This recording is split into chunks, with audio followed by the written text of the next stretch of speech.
We go hard in the yard with a library call. Welcome back. Welcome back.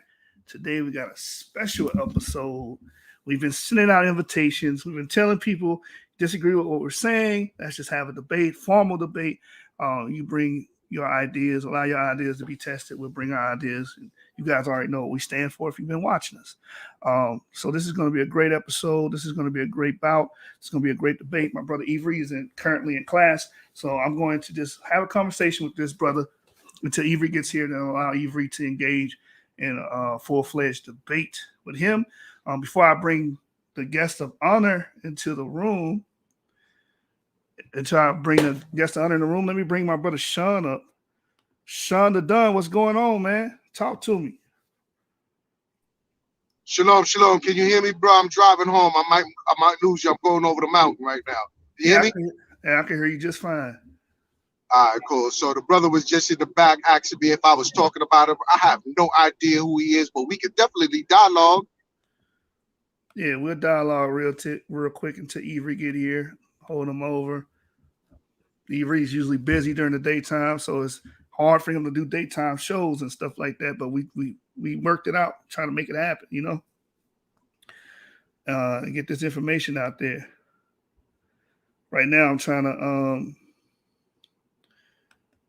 to. Somebody sent me something funny on Facebook. I'm trying to give the link out to my brother James. If you want to be a part, just view and see what's going on. But once the actual debate starts, we're just going to allow Avery and my brother Danooi to do their thing. All right. So let me bring Danooi up. Let him introduce himself to the people. Danooi, you are now on the show. How you doing? What's going on? Test. Loud and clear. All right. So Danooi, so you can read Hebrew then. Atah, Mardid. No, I can't read Hebrew. I just know how to say your name. Okay. All right.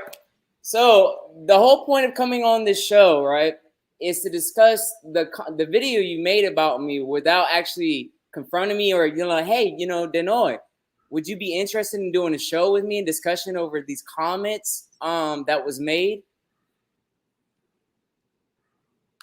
Got you. We reached out to you. We wanted you to join the StreamYard. After I confronted you about making a video for doing that, would you see that as being disrespectful? Especially after the fact that I confronted the Hebrew of Israel and asked him, and we set up a time and date and everything, and he flaked. Did he not tell you that? Did he not give you this information? No, I understand the information. That was my fault. I overslept that day. He was going to come on my channel, and then we tried to reschedule it after that. Oh, so the blame is on you. You have to take the blame. Yeah, I overslept that day. Okay. Well, that's not the thing. When I asked him when he wants to do it, because I was actually sick. I had got a cold because of the changing of the weather here and down in Florida. We kept on going from hot to cold. So I got a cold. And I asked him when he wants to do it. He kept on playing games again. And I'm saying, I'm ready right now. When do you want to do it? Never replied. He was telling you he had to do it at night because he's busy during the daytime. He's a daytime student. So it's hard for him to do live streams in the daytime. You might see him upload. Those are pre-recorded shows that he uploads during the day. So on YouTube, you can schedule an upload. So he might schedule upload at 1, 2, 3 or whatnot, what have you. And then that will upload during the daytime. But that's not live. I do live streams during the daytime. So he wanted to do it through me. And he tried to squeeze and make that time. I dropped the ball on that. But after that, he still tried to reschedule with you. I know that much. Okay, I understand. But the thing is, like when I tell him that I live with a roommate, I live with the homeowner of the house because I was going to UCF before the pandemic.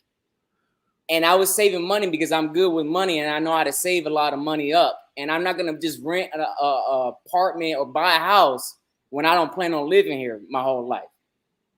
So when I was going to UCF here in Central Florida, I decided to rent from a house, do the roommate situation to save up money. Now, when I told this man that I respect my roommate, me and my roommate are best friends. He goes to bed at a certain time because he works in the morning. We both do our own thing. He wants to do debates around 11, 12 o'clock. I ain't got time for that. Then he tagged his friends on Facebook to come attack me, talking about why you living with a man for. What does that have to do with anything? Anybody's business. You see what I'm saying? I got you, but we here now, so we're gonna get past all that, man. I just want everybody to be clear about the situation of what I went through in order to get this debate on. All right, so as far as my name, you can call me Danooi Darda, which means Israelite in Hebrew. Not saying that I am a direct descendant, because we don't know. Nobody really does know. You know what I'm saying? That's something that is going to have to wait until the end of times, where you just die and you find out if you're going to heaven or not. And those 12 gates, according to the New Testament, if you believe that. I believe in the New Testament. Okay, so there you go. So you know that there's 12 gates to heaven, and on those 12 gates are the 12 tribes of Israel. Mm-hmm. That's what you believe, right? Mm-hmm. Okay, so to start this off, my Y chromosome is EV13. Oh, hold on before you finish. You family, man. No. Check this out. I agree. We all fall under haplogroup E, but that's not the point. The point is that we all had our different cultures. We all have our different history. We all have our different lineages, because EV13 is the craziest haplogroup out of all of the haplogroups. I don't want to hear nobody tell me it's not, because we went in different migrations through North Africa, through Spain to Europe, from the Middle East, from Israel, Syria, the Caucasus, the Balkans. EV13 is the most bizarre. I have a Y chromosome match in every continent on this earth, including Australia. Everywhere. Even I got a Y DNA match in Japan right now, teaching English. Got you. And guess what? We don't look at you no different, man. You EV13, we teach. Look, you look at our channel and say, "Oh, it's religious, an Israelite thing." No, it's a biblical thing. So, there's patrilines in the Bible, and we believe everybody that came through the patriline E, as you know, comes from Shem. So we look at you as a Semite. We don't look at it as a religious ethno thing. We look at it as sharing a common male ancestor, which you and I do. We all go back to a man that lived in times past that had the paternal root of haplogroup EM96. And see, Brother Genesis, that's where we disagree on. I don't believe we originally came from a man named Shem coming down from Turkey or Armenia. I just don't believe that theory. Don't. I used to believe it until I started dealing with these genetics, and I started realizing the Bible's only 6,000 years old. Nah, bro, you got your flood at the wrong time period if you're going with it, because you got to understand the early part of the Bible is an oral tradition. See, we approach it more from a scholastic perspective, right? So the early part of the Bible is the oral tradition. The oral tradition is just a cultural narrative that encapsulates truths, but it has their morals and their beliefs merged on in there. So when you're looking for the flood, you need to look where the archaeological record aligns with it, and that's the last glacial maximum. And if you're looking on the secular thing, that's like between 100 and 25,000 years ago. Between that time period, 125,000 years ago, this last glacial maximum period, that's when you find the migration patterns the Bible talks about. That's when you find that aligns up and everything like that.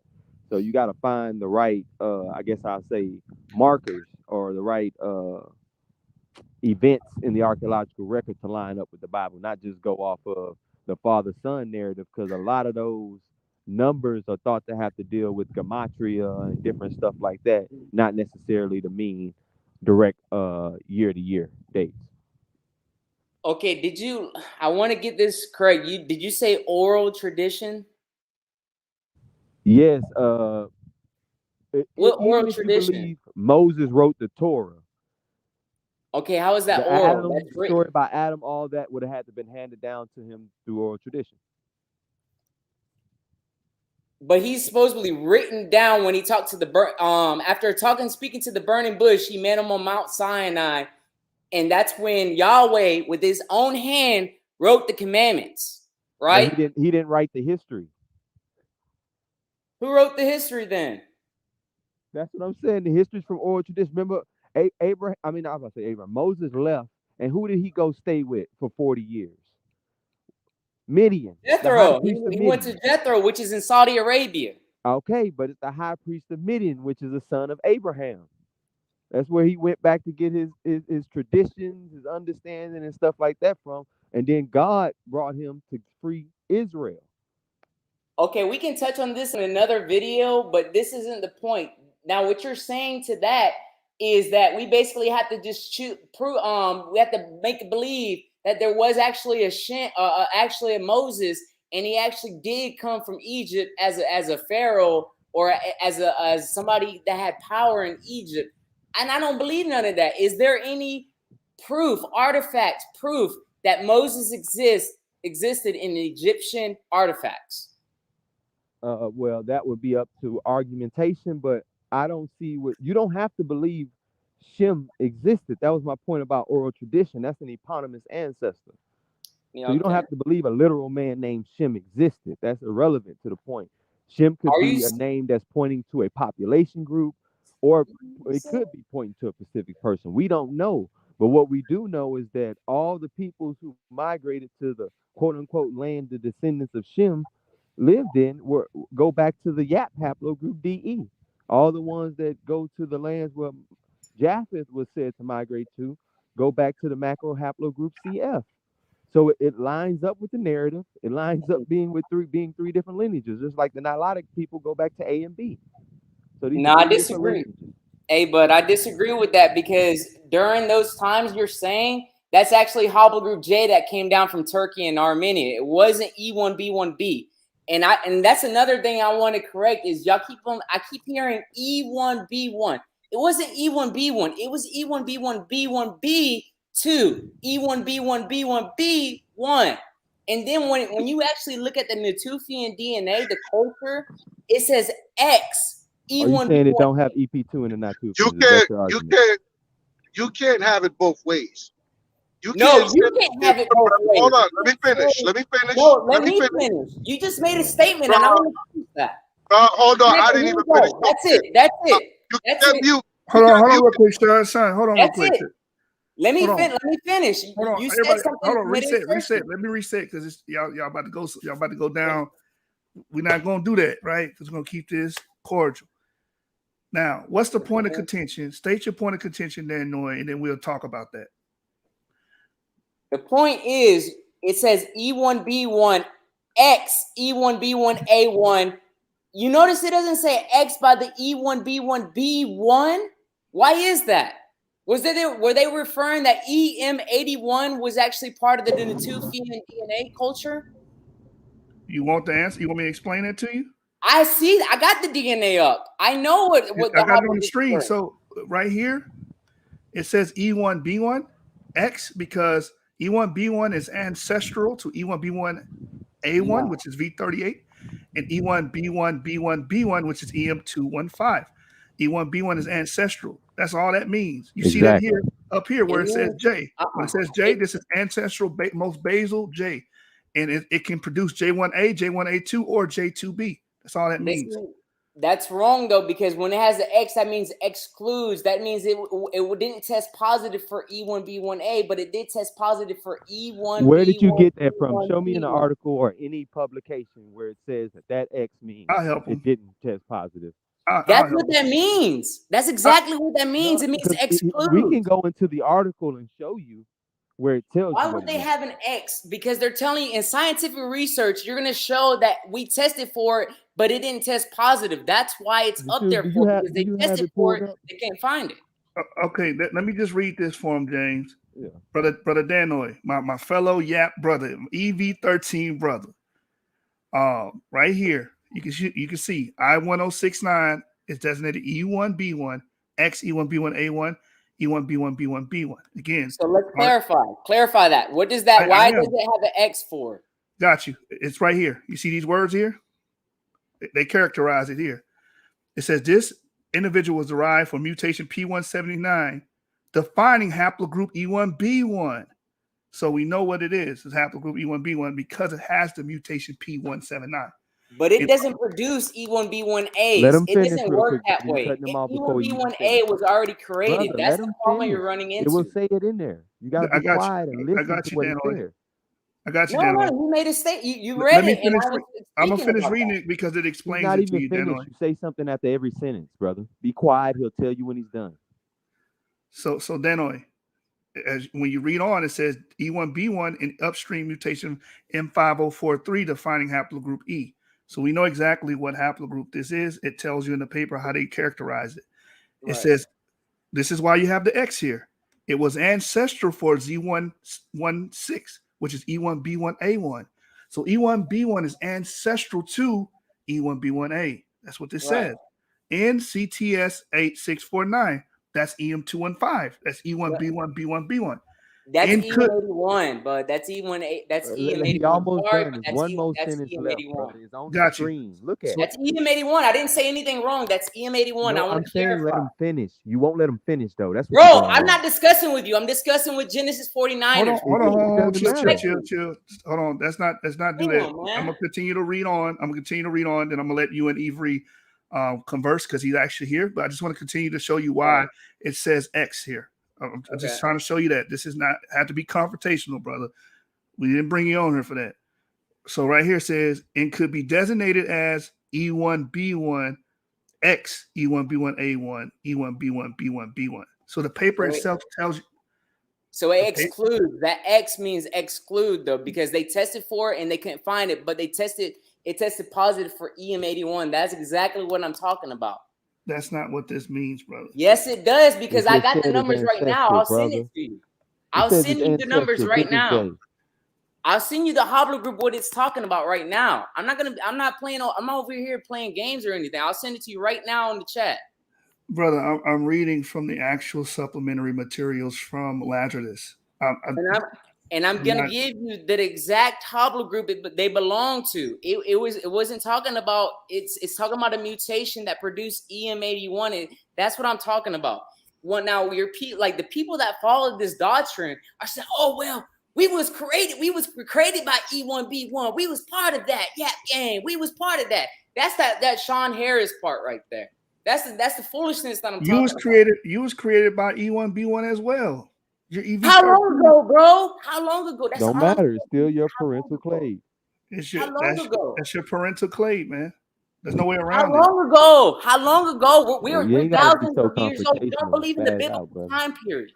You don't believe in the biblical time period. So how long ago, brother? You tell me. How long ago did E1B1 produce E1B1A and E1B1B? Because we separated a long time ago. According to the coalescence date, 14,000 years ago.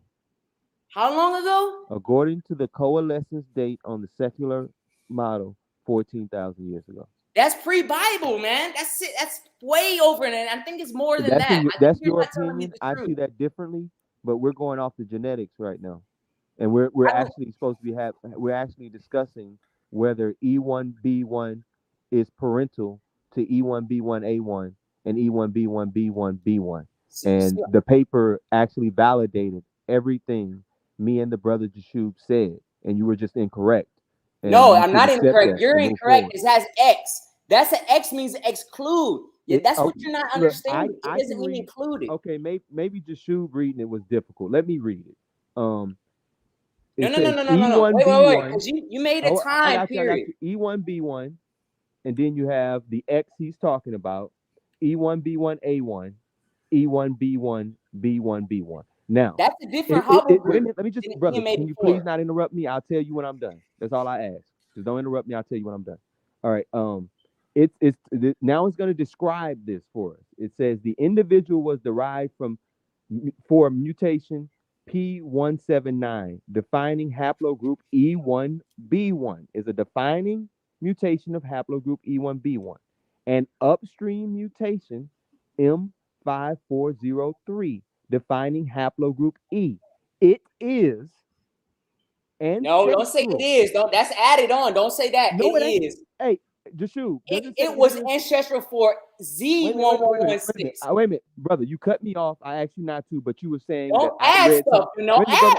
Don't add. I got you adding. Don't add now, bro. I got you adding. Brother. You adding to the text. He Just shoot, misspoke man. on one thing. It says it was. That's not a big deal. Let's keep it. Okay. It is a big deal. Okay. It was. Does that change anything I said? No, it Yes, doesn't.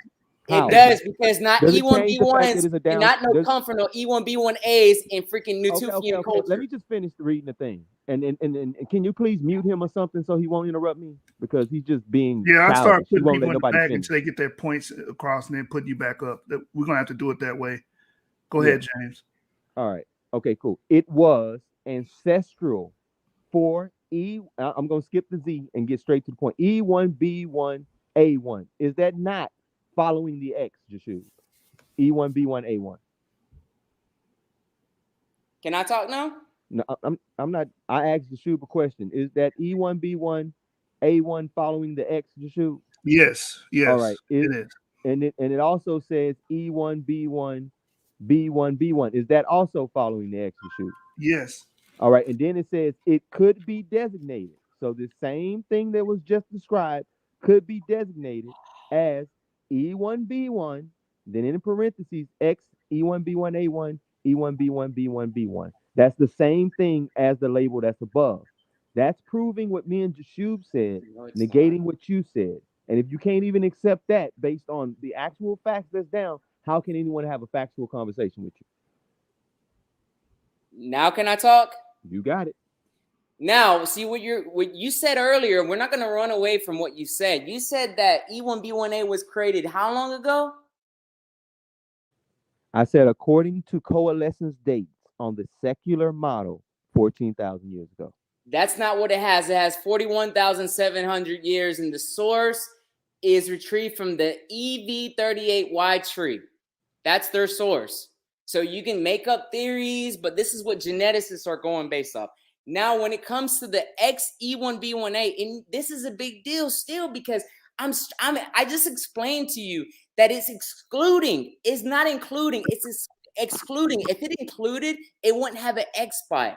I just sent in the chat what it's referring to. It's referring to EM215. This is the reason why E1B1B1B1, which are found in modern day Berbers, North Africans, that's the reason why I don't have an X, because the Berbers were like they were right there with each other. If you look at their DNA and gen match, they have Natufian DNA, just like EV13, just like EM78. We all have Natufian DNA. But now E1B1A does not have Natufian DNA. Go ahead. There are West African groups with Levantine Neolithic DNA. What are you talking about?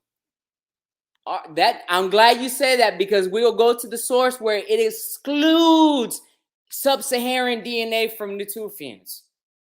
Go to the source that excludes this E1B1A1 from this And this E1B1 right conversation here. is between me and the brother Genesis 49. I don't know why other people, we can have a comment, a Q&A at the end. I have no problem doing that at the end. It wasn't But a question, now, it was a statement. Please. Source Wait, up. are you aware? Let's reset real quick. Yeah, let's reset. Because I asked between y'all two, not everybody else. You know, I got Genesis you. 49. I got you. But we were just trying to have a conversation with you until Avery got here because he was in class. So problem. this part was just open conversation. I just want to say, like, you can see that this language here is replete in the actual scientific document. So it's not just talking about E1B1. And each segment, each one of these Natufians, it tells you which branch of the phylogenetic tree they derive from. So this one right here, that's E1B1B1B2, which is a paraphyletic group because it can produce either one of these. It can either produce E1B1B12A or E1B1B1B12B. The same language. And why does it have the X there, brother? Because it says it was ancestral for L857. That's not what it says, though, brother. That's not what it says. It says X. Brother, I'm reading. Hold on, brother. X means by. That's what it means. That's what X means. By. Where does it say by? By. That's what the word X means in the literature. Shoot, I share my screen if you want to read this paper that actually talks about how E1B1A and E1B1B come from E-P2. I'm sharing my screen. Right. So I'm just showing him other examples in the paper that this does not mean exclude. And it's clear what it says. It was ancestral for L857. It was ancestral for Z865 and could be designated. Why? Because it's ancestral to these clades. That's all that means. We can keep going. Here's another example. No, wait. The other I night, was asked to pull up the source, so I want to be kind and give people the source, the academic source that backs up what I'm saying, please. Is everybody ready? I try to share my screen, but I can't share it for some reason. So everybody's just gonna have to share your stream. I did. It says not allowed. Something is blocking me from being able to share my screen. Did you accept camera when you came in here? Did it say yeah? allow? I went to settings and privacy to verify it was checked. The check mark was. Well, are you on a phone or on a computer? I'm on my MacBook. I mean, okay. Why would I be? No, never mind. But anyways, here's this source so people can go to it. Oh, I see it. The Rocky Fet Cave EM215. Is that what you're trying to pull to show us? That's the one that they found was E1B1. That's what I'm trying to explain. That was the one that they found. Gotcha. And it is no disrespect to E1B1A. E1B1A has a great culture, but unfortunately, they had nothing to do with Natufians. That's my whole point. Gotcha. There's nothing wrong with E1B1. I got called a racist for no reason. Like, bro, what? How is that racist to say E1B1A wasn't part of the Natufian culture? That's absolutely ridiculous. And well, the E1B1 was a part of the Natufian culture. You still not? No. Let's go over that again. It's EM215. Now you can sit there and say E1B1A was created later on. That doesn't make any sense when the full Y has. You keep saying no, but that's what the paper says. I'm just telling you what the paper says, brother. No problem. No problem. Let's see what the paper says as far regarding this situation, right? So y'all ready for the source? Because obviously I can't share my screen. Try to leave and come back. No. Everybody, no, because I want you to be able to. I want to be able to see what you're talking about, brother. That's what I'm saying. Brother Genesis. Yeah. You got to show and prove. Like, I'm going to give you the source. If you don't have access to it, that's not my problem. I'm going to give you the source. So you can type it up, and everybody at home watching this can type it up too, and they can save this document. Because this article is important according to your theory. It's called generic. I thought we would source up genomic insights into the origin of farming in the ancient Near East. And the author is, I might have it already. That's what's on the screen. That's exactly what's on the screen. Oh, you got it. Literally the paper. That's literally what I'm reading from. Look, let me show you. Okay, so let me read this. What did that say right there? Supplementary information. Let me read this. Let me read this then. A population without Neanderthal mixture basal to other Eurasians may have possibly lived in Africa. A colmetric analysts have suggested an affinity between the Natufians and populations of North or Sub-Saharan Africa, a result that finds some support from Y chromosome analysts, which shows that Natufians and successor Levantine Neolithic populations carried haplogroup E of likely ultimate African origin, which has not been detected in other ancient males from West Asia, Eurasia. However, no affinity of Natufians to Sub-Saharan Africans is evident in our genome-wide analysis, as present-day Sub-Saharan Africans do not share more alleles with Natufians than with other ancient Eurasians. Can you tell us what the more alleles means? That they do not share more alleles with Natufians than ancient Eurasians? Could you explain that to us, please? Let me go back to what. And you still haven't read the part, like the supplementary information gives you the actual haplogroups. Avery wants to share something. Let me let Avery share. I agree. If you extend the data table, it shows the haplogroups, which a lot of people don't. They don't actually look at the Excel. They don't open up.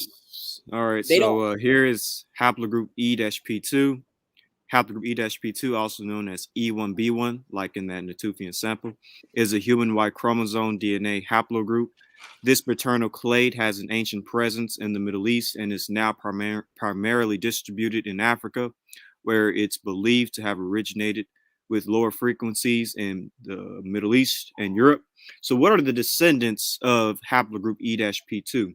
The descendants is EV38 and E-M215. So what's EV38? EV38 is basically E1B1A.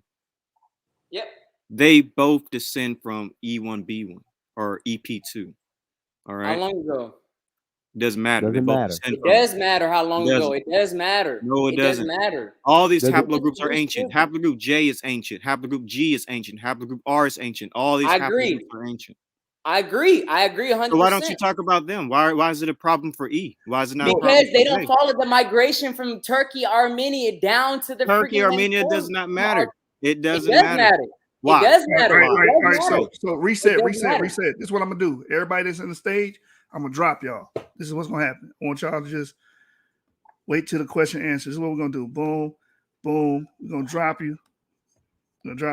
Shalom, Sister Shari. I'll bring y'all back up. Y'all getting dropped. Point of contention. We're gonna start at this point of contention. Danooi, you say that the people must come down from the Caucasus, right? No, wait. Not the Caucasus now, because according to your video that you made about me, you said somebody said that the mountain is actually in Turkey and it's called Mount Kudi. No, they didn't say Turkey. Yes, you did. That's exactly where Mount Kudi is at. It's in Turkey. Northern Syria, northern Iraq. And the Mount Kudi, if you look it up, is in Turkey, bud. Northern Syria, northern Iraq. I can pull up the map right now. What is the mountain called? Say it again. All right, now I got to pull up the map. What is the mountain called? So wait, before y'all go on this, I'm trying to get the contention clear so the audience knows. I'll let you go. You shoot. My bad. Talk what you guys talking about. You're saying that these people have nothing to do with what region and why? Danooi. What's the question? You got to clarify, please. Okay, you said that, hey, these people don't come down from Armenia, the Caucasus, or Turkey. What were you saying? What's the contention? The Bible. If you're gonna believe the Bible, everybody wants to believe the Bible, right? You can't sit there and believe genetics and then the Bible and science. It just doesn't work, because you're mixing what we have right now as scientific research with, some people say, fables. Not everybody believes in the Bible.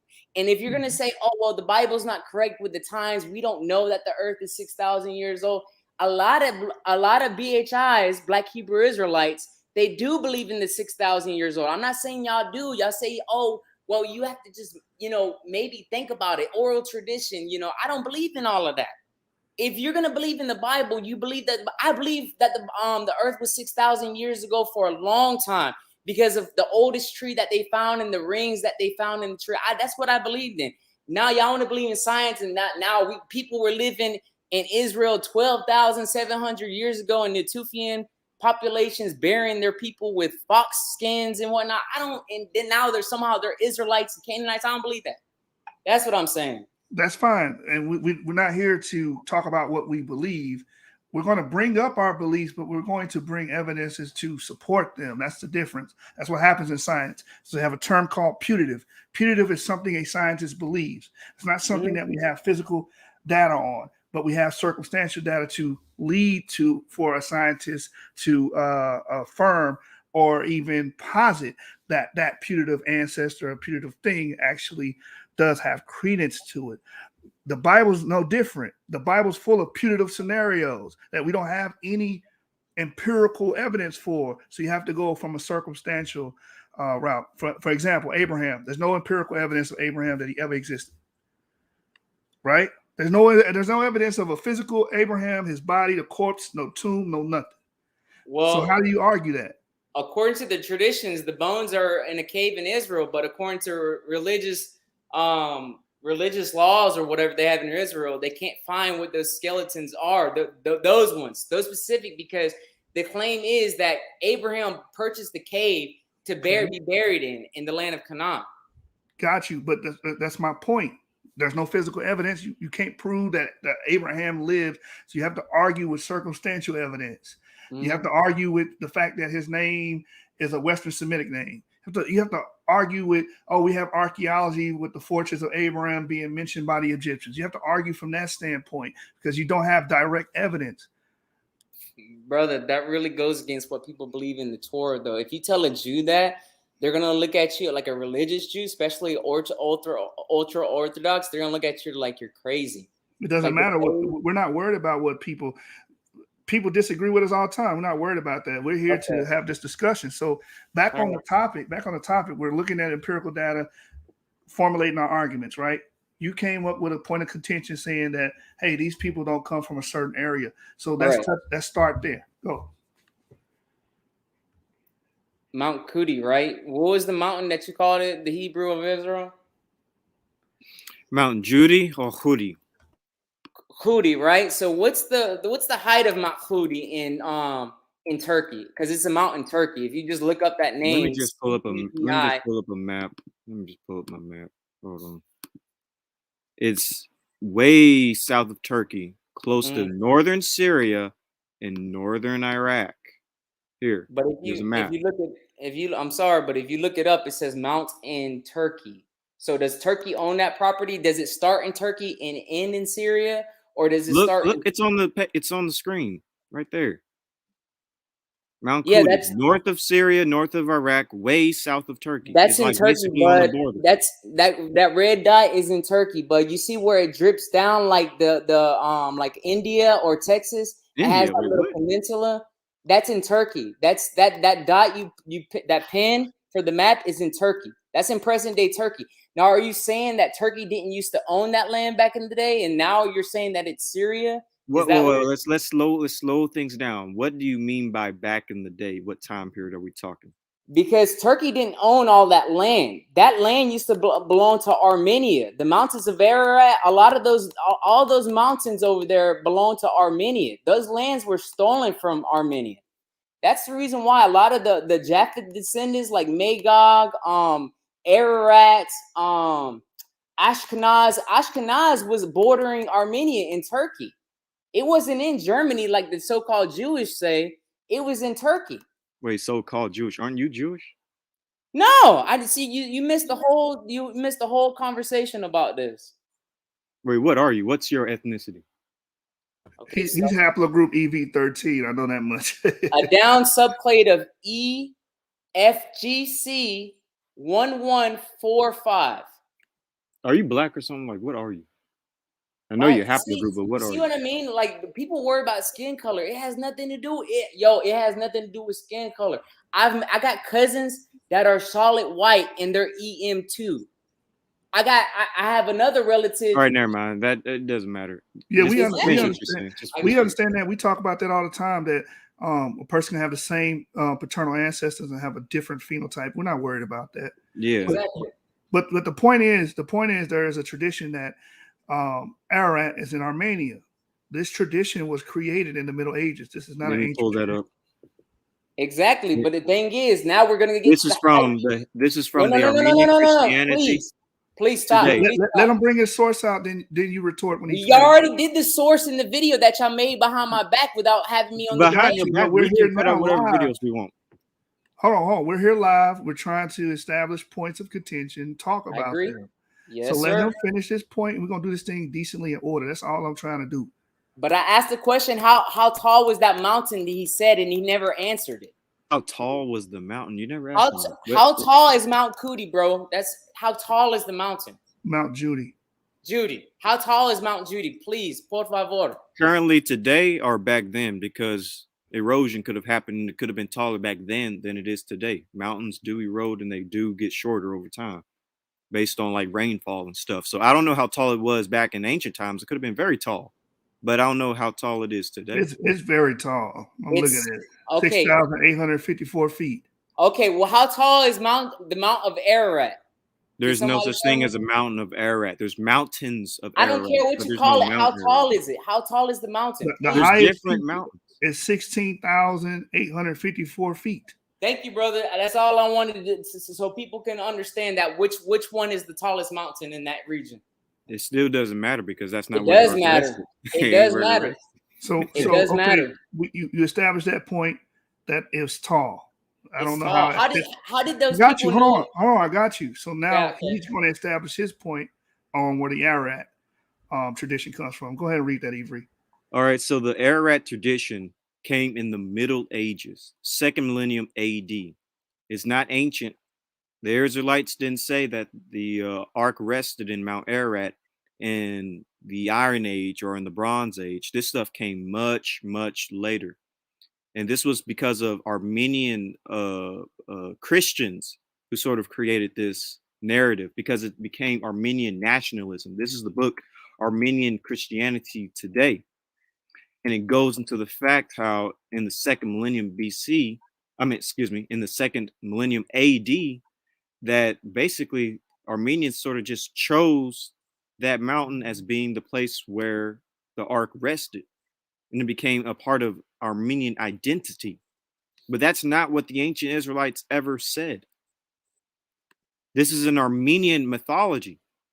And Armenians have many other mythologies too, such as Hayek the Great. Yep, I agree. I posted as a comment on your page that they and I believe made that a there's video on a it too. I've made a whole video about Hayek as well. I knew about Hayek in the Armenian story as well. I'm familiar with Caucasian culture. I studied it. And those haplogroups that they carry is R1b majority, not J. J is minor in Armenia. Yeah, but also we have Chechens and English people who also have haplogroup J at nearly 100%. And they also have tradition of descending from people like Togorma. They descend from a man called Kavaskus, who eventually became Caucasians or Caucasians. Well, that's not where. So here, the thing is, if you're going to use those words like that, we have to go back to the definition of like Caucasian race, Afro-Asiatic languages. Let's do it. I already got it all here because of all my videos are pre-made. Caucasian race. So the definition of Caucasian race, according to Miners Blumbach, described the Caucasian race as consisting of native inhabitants of Europe, West Asia, the Indian Peninsula, and North Africa. Right. Now all of this, these same people, these same white people that came with all this. Something's happening. What's that noise? I apologize for that. That's my knee. All these classifications for race, everything. All this stuff came from white people in Germany, in Austria. They were the ones that came up with this classification of languages, of race. And the reason being is because they found skulls in the Caucasus that resembled that of Caucasians, of what we call Caucasians now, because like me in Genesis, and hopefully you too, the Hebrew of Israel, know that skin color has nothing to do with, do with anything. But however, we do have different skull shapes that separates us as race. All right. So and that's the doctrine. That's the doctrine that they classified Caucasian race and Afro-Asiatics. They based it off of that, which was you could call it it wasn't racist, but you can say it's a I guess like a Eurocentric belief. Yeah, it's Hamitic hypothesis type stuff. Where they say the people with Caucasoid skulls are a different race. That's completely pseudoscience, and they have. Hold on. Let me retort, and then you can respond. That's pseudoscience, craniometrics. No one uses craniometrics to determine patrilineals or matrilines. No one does that. In today's science, that's a 19th century thing. Yeah, you find people use old literature like that to try to determine skull shapes, but skull shapes doesn't determine who you are because that's a phenotype. That's phenotype. Phenotype doesn't determine your ancestry. You can pick those phenotypes up easily from other groups. I agree, brother, but that's the thing. When all this classification of language of Afro-Asiatic, Caucasian race, all of that stuff came out, that's what it was based off of, and they're still using it today. To this day, you can't tell me no, because when Afro-Asiatic was determined, it was determined by these white Eurocentric people that first came out with these terms of Afro-Asiatic. They called it Afro-Asian. That's what they called it, and they determined it. Well, before we get to Afro-Asiatic, let's stick with Caucasian first. Let's let that be our second topic. I want to stick on Caucasian really quick. Yeah, when it comes to Caucasians, I'm very specific with my term Caucasian.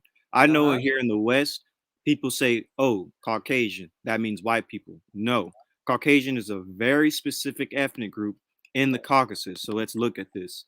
If you type in Caucasian languages, it's a very specific language group. It's an isolate language group, and it's not related to Afroasiatic. It's not related to Indo-European. It's its own type of people. People classified as Caucasians would be your Georgians, your Azerbaijani people, your Chechens, your English, your Nak peoples, your Dangestani peoples.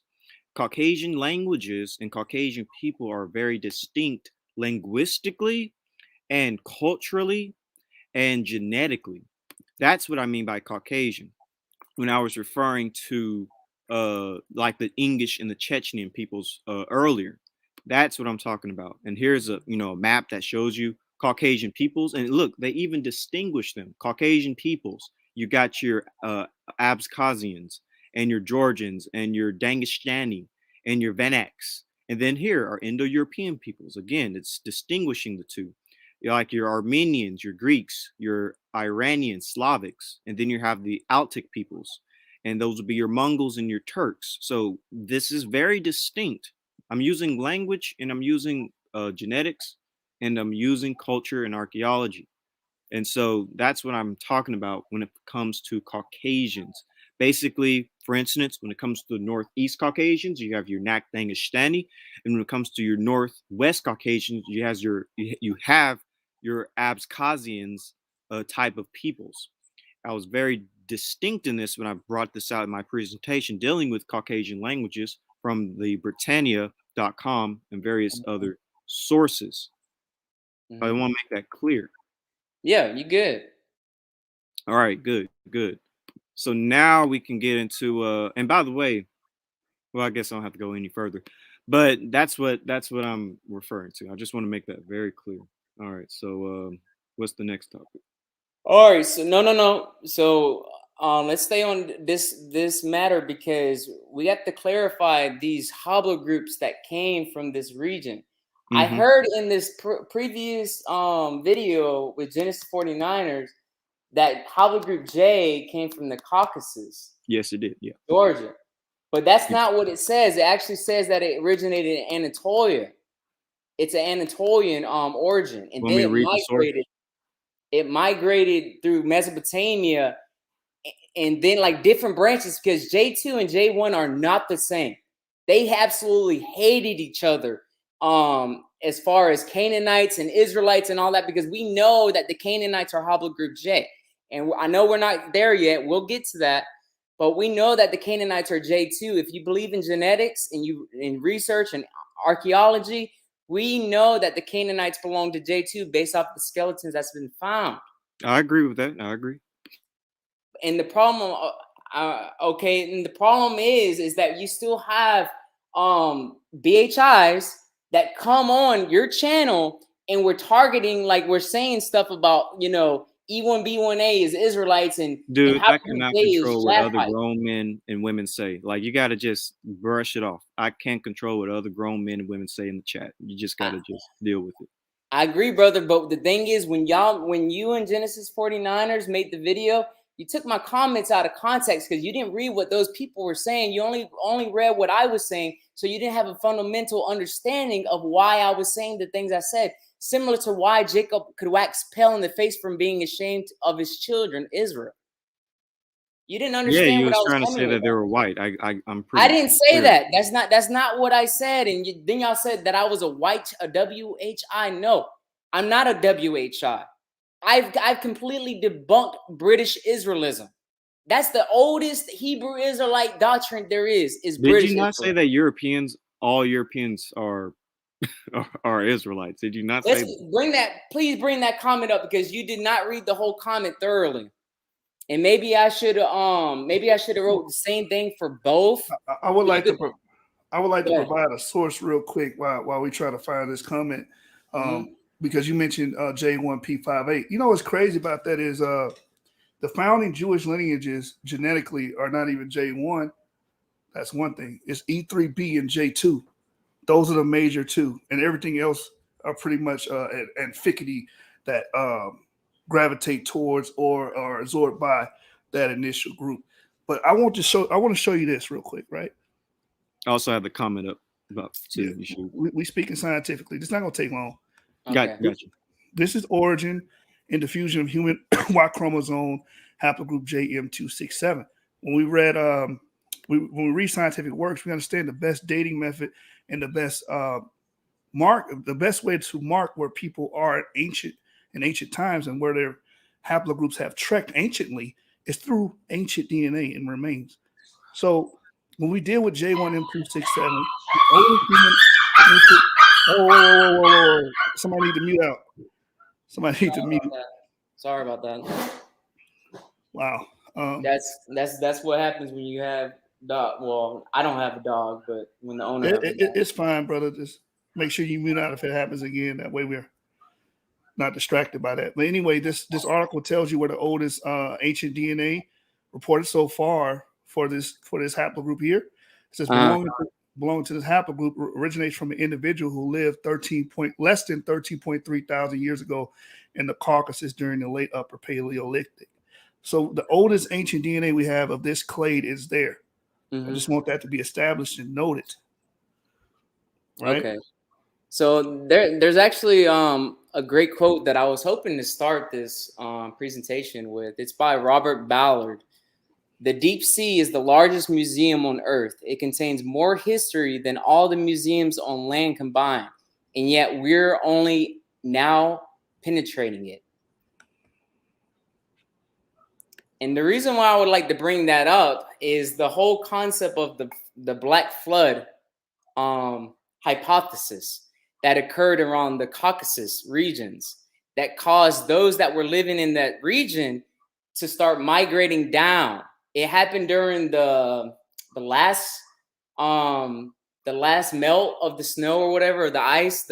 How do you say that? Last glacier melting when the waters rose up. The last glacial maximum. Thank you. And what happened was the Mediterranean Sea flooded into what we call now the Black Sea, even though it wasn't the Black Sea before. It was a freshwater lake. And Robert Ballard proved that by taking samples down in the earth, and he found freshwater organisms such as clams, freshwater mussels. And he found that there was settlements that used to be there that are no longer there. Like they're obviously down in the Black Sea. So there was a flood.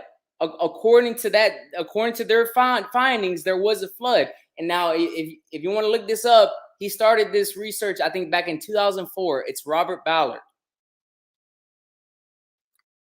All right. So is that my time? All right. So when it comes to that, there are a few issues and a few questions that I got. All right. So there was a flood in the Black Sea. Got it. How is that evidence that those are Israelites? So what? There's many floods all over the planet. I mean, what does that have to do with anything? The reason it has to do with this because now you start having different populations of haplogroup J's and G's and whatnot coming down from that region. They started coming down to Mesopotamia, and they took whatever knowledge they had in that area and they brought it down to Mesopotamia with the farming that they had and all of that stuff. I had a picture on. Hold on. So a flood happened. Yep. Various haplogroups started to migrate into Mesopotamia. Got it. Still, what does that have to do with Israelites? Those could have just been other people groups. They don't have to be Israelites. They can be literally anybody else. When did that occur? You know what I'm saying? They said it was based off of maximum was definitely not in the Bronze Age. Definitely not in the Iron Age when the Israelites. I agree. I agree with what you're saying, but why does haplogroup J2 come into the land of Canaan during the early Bronze Age?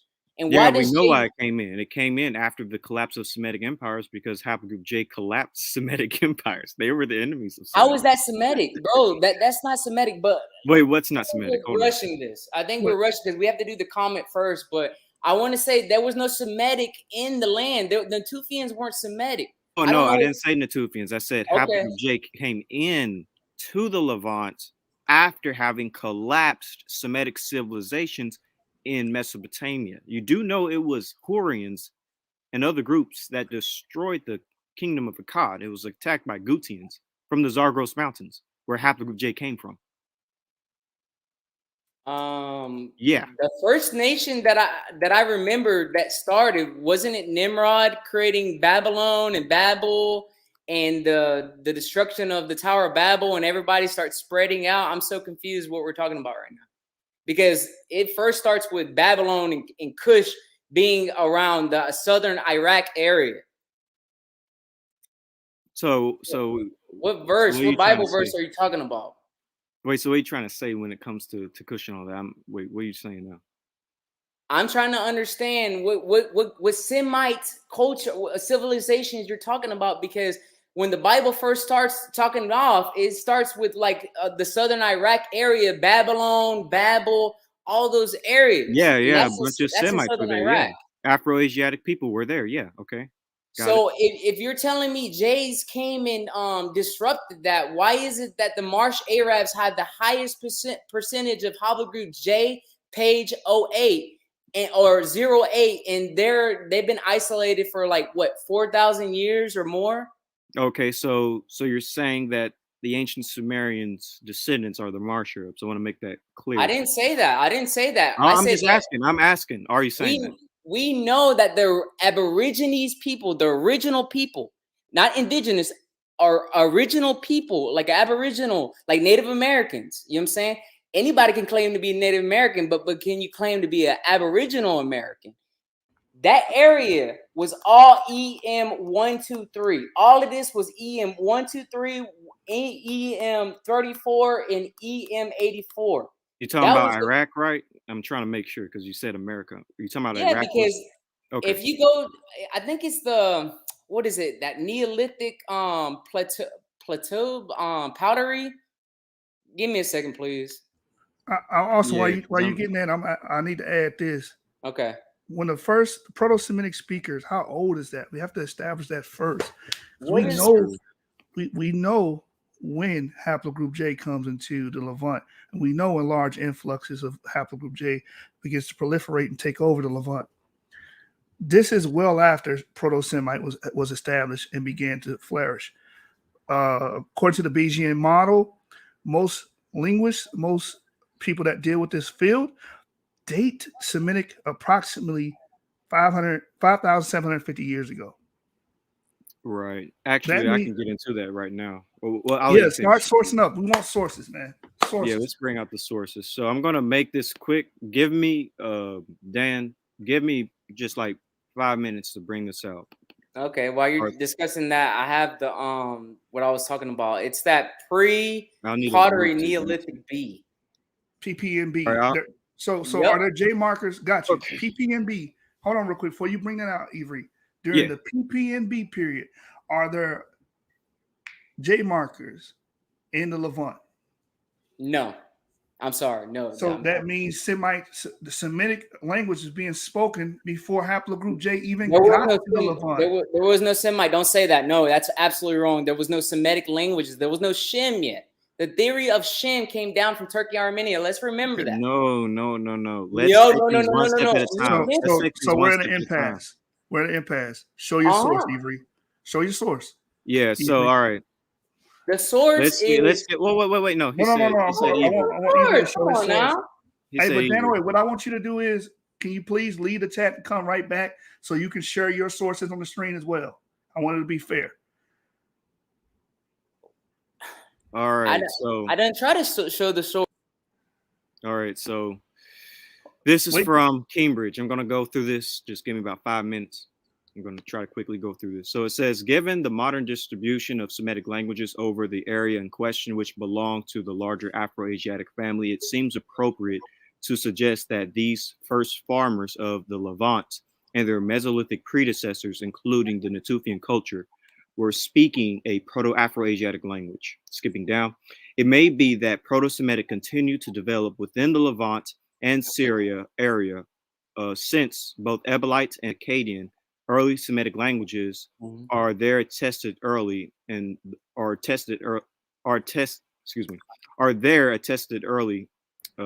farmer around 2400 BC. This paper in Hot Pursuit of Language Prehistory says This paper makes an additional inference since there is archaeological and physical anthropological reason to believe that the Natufians were related to modern Semitic-speaking peoples of the Levant. This is why we believe Natufians are the ancestors of Semites. None of us are saying that the Natufians are the Israelites. We're saying that the Natufians will represent the ancestors of the Israelites. Now, this paper, the Bayesian phylogenetic analysis of Semitic languages, identifies an early Bronze Age origin of the Levant in the Near East. And it reads, we use Bayesian phylogenetic methods to elucidate the relationships and divergence dates of Semitic languages, which we then related to epiographic and archaeological records to produce a comprehensive hypothesis of Semitic language, of Semitic origins and dispersals after the divergence of ancestral Semitic from Afro-Asiatic in Africa.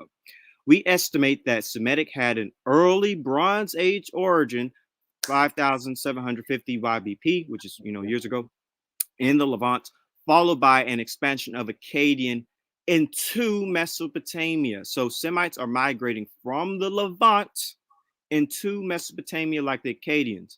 And I'm going to play this clip real quick that explains the history of Semitic language migration. So I'm going to play this really quick. I'm going to share my screen again. History of Semitic language. This is also in my playlist on YouTube for y'all to check it out. I'm about to share the screen here in a few seconds. I need to get this video. I'm not going to play the whole video, only half of it, but it's going to show you the migration map of Semites from the Levant into Mesopotamia. And here we go. And then we're going to go back to my other screen once we're done showing this, but let me skip this ad real quick. So can y'all see? Actually, I don't want to get you copyright YouTube, so I'm going to just mute it. So here's the, oh wait, no, you can't see. You should be there. All right. So here's the migration map of Semites. Actually, let me make that bigger. Hey, Shuba, is it cool if you put the comment down so it can be a little bit bigger for everyone? Thank you. All right. So here is the migration of Semites. So again, the Levant is the homeland of Natufians, and Proto-Semites would descend from Natufians, and Proto-Semitic is expanding from the Levant, going into places like Arabia and going into Mesopotamia. It splits into Western Semitic and Eastern Semitic. Eastern Semitic will be your Ebelite and your Akkadian, and they will push further down into Mesopotamia, as you see, and further down into Arabia. And again, this is around the time of the Bronze Age. But what I want to do is go back and show you the origin point. Proto-Semitic origin point is around 4,000 BCE. 4,000 BCE. Let's keep that in mind. 4,000 BCE is when Proto-Semitic really started popping. And then it's around 3,750 BC when it began to expand. Now let's go back to the other paper. We'll bring all this together to see why this is important. Wow. So, and that video is titled The History of Semitic Languages. So now let's go to the next thing. So again, such a scenario would also explain the presence of Y chromosome haplogroup E in the Natufians and Levantine farmers, a common link between the Levant and Africa. I just want to establish again, Natufians and Levantines had haplogroup E. And so this paper, Europedia, haplogroup E1B1B says haplogroup E-M34 is the main Middle Eastern variety of E1B1B and is thought to have arrived with the Proto-Semitic people in the late Copper to early Bronze Age. You do have scientists that say haplogroup E is Proto-Semitic. Again, this paper, How Eurasia Was Born, reads the most plausible candidates for Semitic remigration to the Fertile Crescent, with TMRCAs fitting the arrival of the Akkadians and other early Semitic peoples, are certain subclades of both E-V22 and E-V12, with relatively early TMRCAs present in the Middle East could be candidates for such remigration, such as, and I'm not going to read all those E's, but I'll just go ahead and read it, such as E-FGC143820 TMRCAs 2200 BCE, and E-V 3262 TMRCA is 6200 BCE. And again, it says Semites, Akkadians, and early Semites migrating into the Fertile Crescent, and where it's from the Levant. So here is a map of haplogroup E samples, and it fits obviously with the area of Natufian culture, going all the way up from Israel up into Syria, up into Turkey, and you even find E samples in Armenia.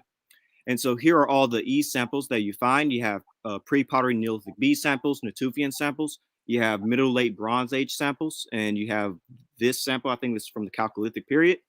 You have two brother samples from Megiddo, Middle Late Bronze Age. You have samples from Turkey. You have samples from Ebla, an ancient Semitic city-state. And you have a DE sample even in Syria. DE, of course, would split into D and E. You even have an Armenian sample going back to the Middle Late Bronze Age, which is interesting. And, you know, if you want to go with an Armenian origin, you can. I still was posed haplogroup E as being the founder. Anyways, I'm not done yet. Almost done. So you see that E would have expanded from the Levant into Mesopotamia. The oldest Levantine sample, well, the oldest E samples is in the Levant. And as you go outward, it becomes less old. It becomes, you know, more newer, more fresher. Like, for instance, this one is from 17,900 years ago, and this is from 4,600 years ago. This would be like the early Bronze Age in Mesopotamia. So you see this migration of early Semites from the Levant, like that video I showed you, into Mesopotamia. Now, why is all of this important? Well, remember, come on, you're making all these points. That's not how you do a dialogue. The oldest E samples are in the Levant. During the time period, turn it over to the brother, man. You turn it. You did it way too much. I'm almost finished. And so no. You did a video and everything, and you read like 2 or 3. I'm almost finished. Right, hold on. That's disrespectful. Avery, let's relinquish that. You made your point. So yeah. We'll stop there, man. Yeah, we'll stop. Yeah, let him refute. So you didn't say how old that DEM 145 is. It's dated to 7,661 years ago in Turkey. So the Bible still places it 6,000 years ago, which refutes your belief that they were already in the land before a flood ever occurred.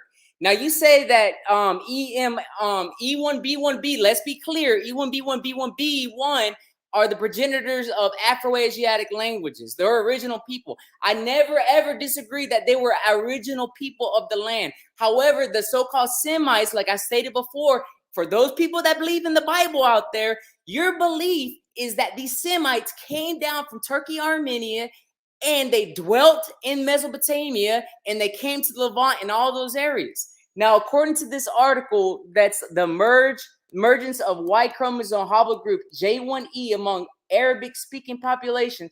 It clearly identifies as subsequently J1E lineages might have been involved in episodes of expansion of pastoralists into arid habitats, coinciding with the spread of Arabic, that's a Semitic language, and other Semitic-speaking populations. So if they created Arabic, that just proves right there that they were Semitic speakers. Their origins were Semitic, and they were speaking somewhat of a Semitic language.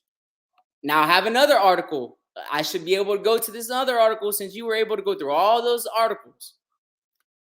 This is another one. It's origin and diffusion of human Y chromosome haplogroup J1 M267.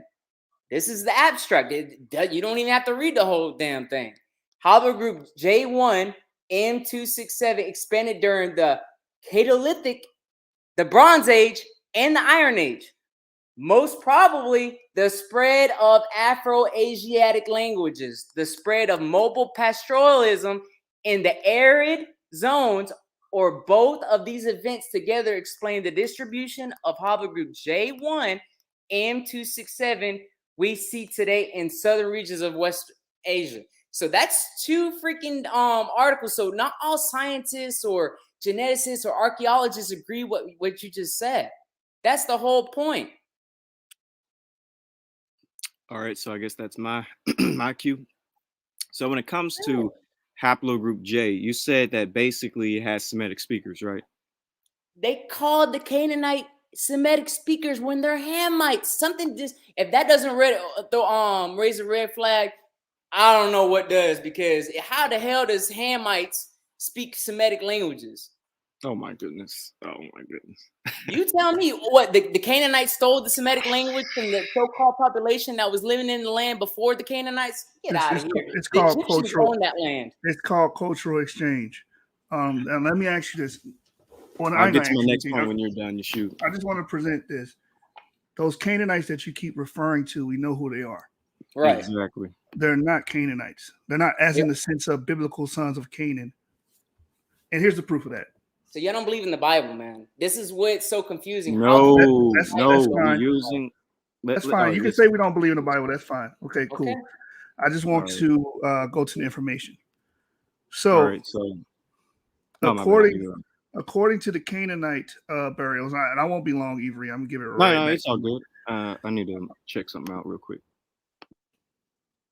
We know exactly who these people are because they're positively what we call positively ID'd. All right. When they did the burial, everyone talks about the Canaanite burials. They never talk about who they actually are according to the record. So watch this. I'm going to share my screen. You guys are going to see this. We covered this before. This is from the Times of Israel. So you can't say BHIs wrote this. What does that say right there? The Hurrian Tides in the color purple. So wow, I got put on timeout, bud. Come on now. I didn't put you on timeout. We can hear you. No, I'm not talking about that. I'm talking about in the chat. That's hilarious, but I'm sorry. All right. Hurrians and tides in the color purple. A possible explanation of why the peoples may have continuously migrated to the Levant might be found in the theory of the Hurrian origin of the name Canaanite itself. Hurrian was a language spoken in the northeast of the ancient Near East, possibly including the Caucasus, according to the Cell article. The entry for Canaanite in the Bialic Institute's Comprehensive Encyclopedia of Biblical states name may be related to purple dye. Writes that in the Newsy tablets, some 5,000 tablets from found in modern Iraq mostly date to the Hurrian period, 15th century BC. The Hurrian word kanaku was used for the biblical purple color argument, which is made from the murex snails. In a rather convoluted explanation, ties are made between Hurrian word for purple to the ancient Greek word for the Levant, Phoenicia, which means the land of purple.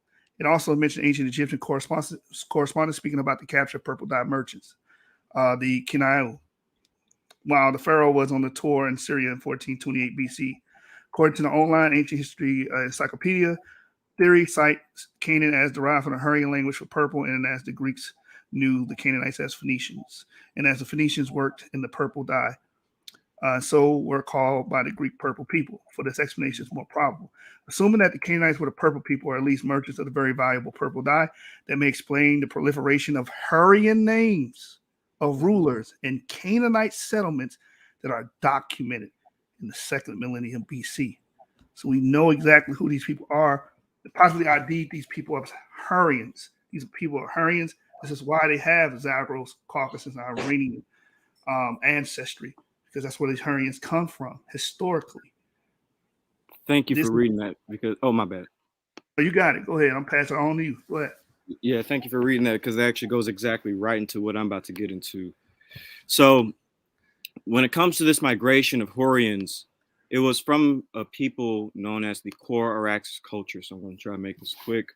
The Core Araxes culture transition existed in the highlands of the Southern Caucasus, or South Caucasus, from 3500 BC to 2450 BC before the Christian era. By 3000 BCE, groups bearing this identity had migrated southwest across a wide area from the Tartarus Mountains down into the southern Levant, southeast along the Zagros Mountains, and north across the Caucasus Mountains. This is why I say when it comes to people in the Caucasus and around, you have other groups there. Anyways, in this new place, they became effectively ethnic groups amid already heterogeneous societies. This paper addresses the place of migrants along local populations as ethnicities and the reasons for their disappearances in the diaspora after 2450 BCE. This is from early Bronze Age migrants and ethnicity in the Middle Eastern mountain zone. So here's another paper that deals with the migration of the Core-Araxes culture. It says Coho argues that while the number of Core-Araxes settlements decreased in the Southern Caucasus, archaeological research indicates that the Core-Araxes culture spread to Western Iran in the Zagros region and to the Levant. That's the key thing. And to the Levant, these Core-Araxes people migrated to the Levant. In Coho's view, as new ethnic groups of people moved in, the Core-Araxes communities abandoned the Southern Caucasus and moved further south, where some of them already resided. And this fits with the DNA. This is from How Eurasia Was Born. It reads, the Northeast Caucasian language family seems to show a clear link to ancient Eastern Anatolia, as most subclades of J1-Z1842 TMRCA's 4300 BCE can be linked to the Armenian highlands and present-day Azerbaijan, precisely fitting the exact location of what? The Core-Araxes culture, 3400 BCE through 2000 BCE. Three subclades of it, J1-ZS3042 TMRCA's 3500 BCE, J1-ZS5658 TMRCA's 800 BCE, J1-ZS2872 2800 BCE, and J1-Z5353 TMRCA's 2500 BCE are widespread among Northeast Caucasian groups, suggests Northeast Caucasian languages to have originated from the Core-Araxes culture, as ancient J1 subclades also seem to have been present in the ancient Levant as well. This is J1 was brought in from Core-Araxes people.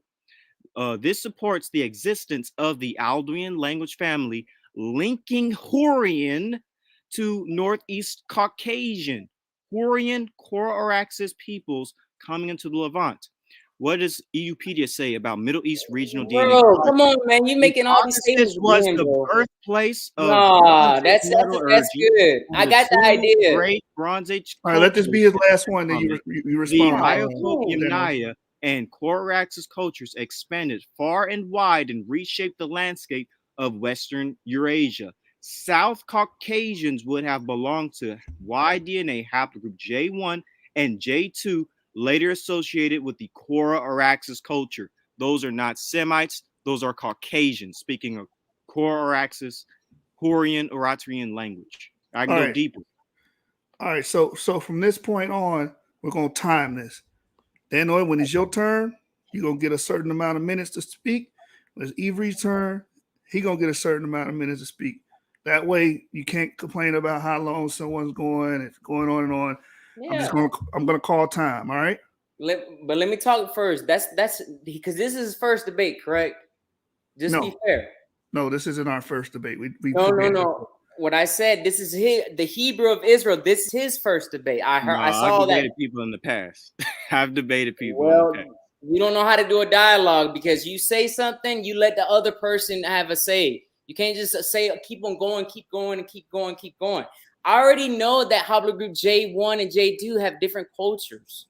You see what I'm saying? I know that Ham and Shem and Japheth, they're all brothers. They would have all been the same. Y'all try to make it where haplogroup is at Noah and he produced all these. I don't believe in all of that. Like I said, like y'all said, y'all don't believe in the Bible. You've already stated you don't believe. I believe in the Bible. What are you talking about?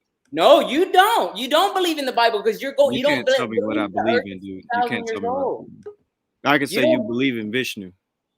No, you don't believe that the earth is 6,000 years old, which goes against the Torah. It goes against the fundamental belief. That's your personal interpretation. 6,000 years old. No, that's not personal interpretation. That's exactly how old the earth has been traced using the Bible's understanding of how old the earth is and how old Then why are we talking about haplogroups? Huh? Then why are we talking about haplogroups if you don't believe? Because I'm on here to educate people. Because obviously somebody you're educating people in something that you don't believe in. That's like believing in Santa Claus and then telling people not to believe in Santa Claus. Why would I be telling people not to believe in Santa Claus if I believe in them? It's bro. That's completely opposite of what I just said. Metaphor. I used to believe in the Torah, bro. You don't even know my last name. You don't know my lineage or anything. You don't know. You have no idea. Why That's are you, if you don't believe that the earth is more than 6,000 years old, why are you debating this topic? That's what I'm saying. You prove to me y'all don't believe the earth is 6,000 years old. You don't believe in the Torah. That's the whole point. Okay, but why do you All care right, what back we to believe? topic. Though? Back to topic. Please, Genesis 49ers. Let's do the time thing. Back to topic. All right, I'm about to start your time. Weird, this is a weird conversation. Why do you even care what we believe? You want 10 minutes? Because y'all are delusional. That's saying fine. that's my That's brother. fine. That's okay. Garfield We're been calling delusional. y'all out. Y'all delusional. Then you You're got right. the nerve You're right, calling brother. him You're right. We delusional. You're right. What? How much time you want? 10 minutes? 15 minutes? How much time do you need? It shouldn't take that long to talk. You should be able to talk 2 to 3 minutes, and that's it. If you can't make your point clear by reading an article, I need my minutes. I need my minutes. Yeah, both of y'all got to agree on it. Both of y'all got to agree on the time. 10, Give me 5 minutes. I 5 minutes. All right, I'm setting the clock you don't now. need 5 minutes. You need 2 to 3 minutes. No, you just don't want me to read my sources. You don't want me to Let's read. do 5 minutes. Let's just do 5 minutes and just move on. And I don't have time for that. We already running an hour and something. I don't have time for that. I'm about to go run. I got stuff to do. All right. So do you want to come back on another day and we can finish this discussion? Sure, but we got to find out what exactly our topic, because we've been everywhere right now. We're going everywhere. The basic premise is E versus J is being Semitic. That's what we agreed to last night, brother. Which one is Semitic? That's all. We've already stated which one's Semitic. It was J. It's Hobbler Group J. Wait, what? All right. So when are you available to continue this conversation? And we can do it more structured next time you're available. Anytime. I'm an Army veteran, so I get paid to chill at the house because I done been through some things. All right, I understand that. Okay, so Avery, is tomorrow good for you, or do you need another day? No, I got a paper that's due, 3-page paper. So no. I got a question. Please let me answer this. Ask this question. Why is it when I ask you if you're college educated, if you're educated or not, you refused to tell me? You didn't want to tell me. Because I wanted to tell you face to face. You kept on blowing up my chat. But when I told you let's go live right now, you refused. Oh, you refused, dude. You refused. We set a time. I'm not debating this. Whatever. I got the chat. I got the chat snipped. I don't care. It doesn't matter, dude. Let's not act like women and just go on and on. Let's just stop. I agree. I don't want to be drama either, but I mean, hey, I'm just speaking the facts. Okay, so when can you all right, what's a good day for both of y'all to come back on here and continue this discussion? I should be done with my midterms after March 1st. I have a midterm that's due that day, but I should be free then. And I'm actually out for spring break from the 11th though to the 21st. But if you want to do it as soon as possible, I would say March 2nd. No, whatever works, you know what I'm saying? Because, he got to do daytime. So if you want to wait to spring break and we can have a formal debate, 15 minutes. I want him to have a presentation next time, though, man. Presentation versus presentation. Yeah, we got to figure out what's going on, why I'm not able to share, but he's able to share the screen, because that makes no sense. Hold on, let me show you something. This is what should happen. Pay attention to my screen. So this is what you see when you open up StreamYard, right? Yeah, it gives me that button share. You see, click the button share, right? Yeah, that's what I did. What happens after that? It says choose what to source. I click on the source or the window. You can choose a window. I click on that and I share, and it says Chrome has lost permission to capture your screen. I go to settings, the settings. And it doesn't, like, it's already checked. Like when I look for Chrome, it's already checked. I have permission to share my screen, but it's not allowing me to do it. So when you click this, and and then it will tell you slides. It'll tell you what else would it say? No, I wasn't ready. In the Nehemiah for blocking my chat, that was trash because I can multitask. I served in the Army. I know how to do more than one thing at once. Got you. But I'm trying to figure out why your screen's not working. That's what I'm trying to get you right now. I got you. So once you get to here, what happens after you click one of these options? What happens then? It should be a window that opens and it tells you to select the screen. And then after it says select the screen, there should be a blue button on the bottom right that says confirm. Right? Are you following me? Yeah. Do you see it? It's still not allowing me. Share screen. Then you select. You actually have to select the window. You have to actually select. I did. That's exactly what I described. I selected the window and it still doesn't. Like I say, you can do it entire screen or you can do window and you can do which screen you want. I did. I shared it and it says Chrome has lost permission to capture. So I don't know why. I mean, it is what it is. That's weird. You know? That's something on your end, bro. I know. I mean, if it's on my end, but something's blocking me from doing it. I don't know if you gave me permission, if that works or not. I'm looking at my security and privacy, and it shows that my screen has permission. So there's got to be. I don't know. I'll restart my computer, and we'll try it next time. Maybe. Oh, he dropped out. So I'm gonna bring everybody up. You know what I'm saying? He said he got to leave anyway. Hopefully we can figure something out. Next time they debate, we'll try to do more of a formal style. But he wanted to talk about, getting stuff off his chest. So we kind of did it informally today. So hopefully when Avery's ready and we can both align and find a great time for this brother to come back, we'll love to have him on and discuss. We don't mind debating or arguing these topics. Anyone can get on here and debate us. So I'm just going to let all my people up. Sorry.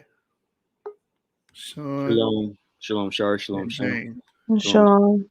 Oh, he's back. Oh, I thought something happened. Yeah, it just kicked me off.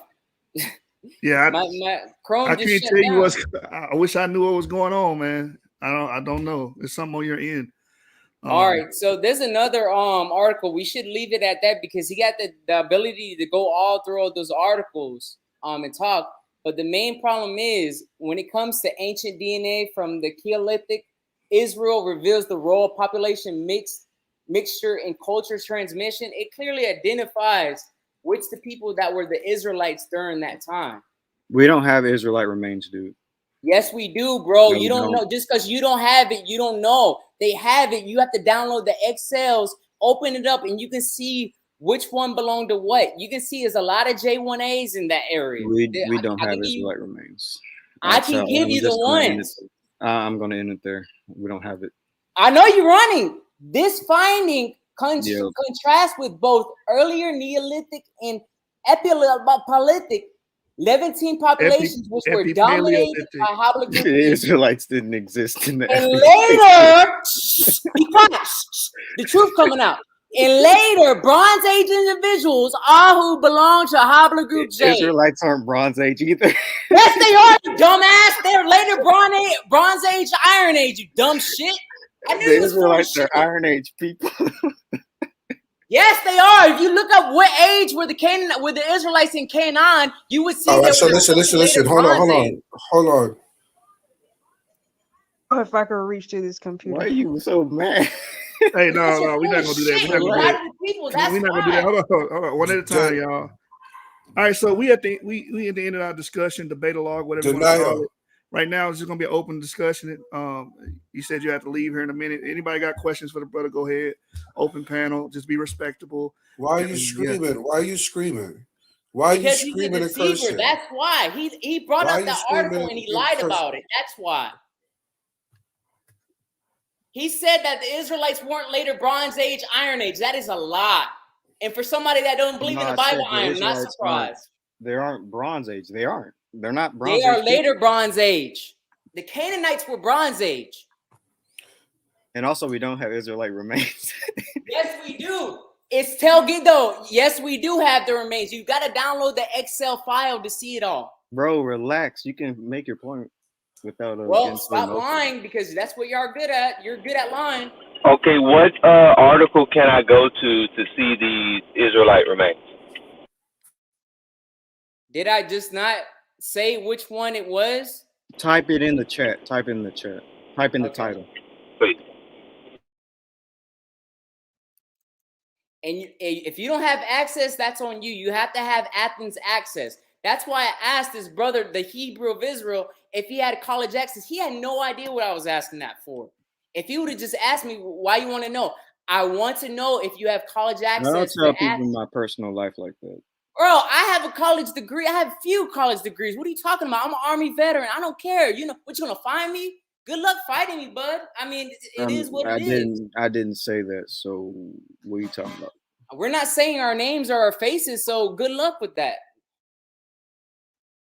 All right.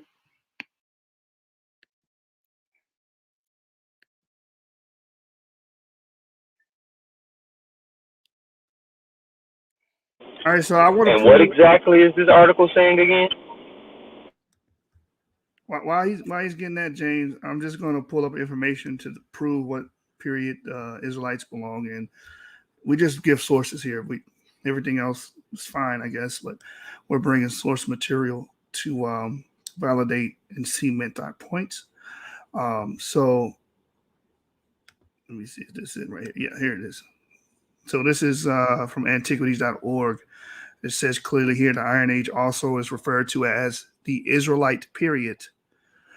Is ascribed to a time period from 1200 to 586 BCE. It is divided into two chronological and cultural phases. Iron Age 1, 1200 to 1000 BCE, is characterized by the decline of the Canaanite culture of the late Bronze Age and the appearance of new ethnic components, namely the tribes of Israel, the Philistines, and the Sea Peoples.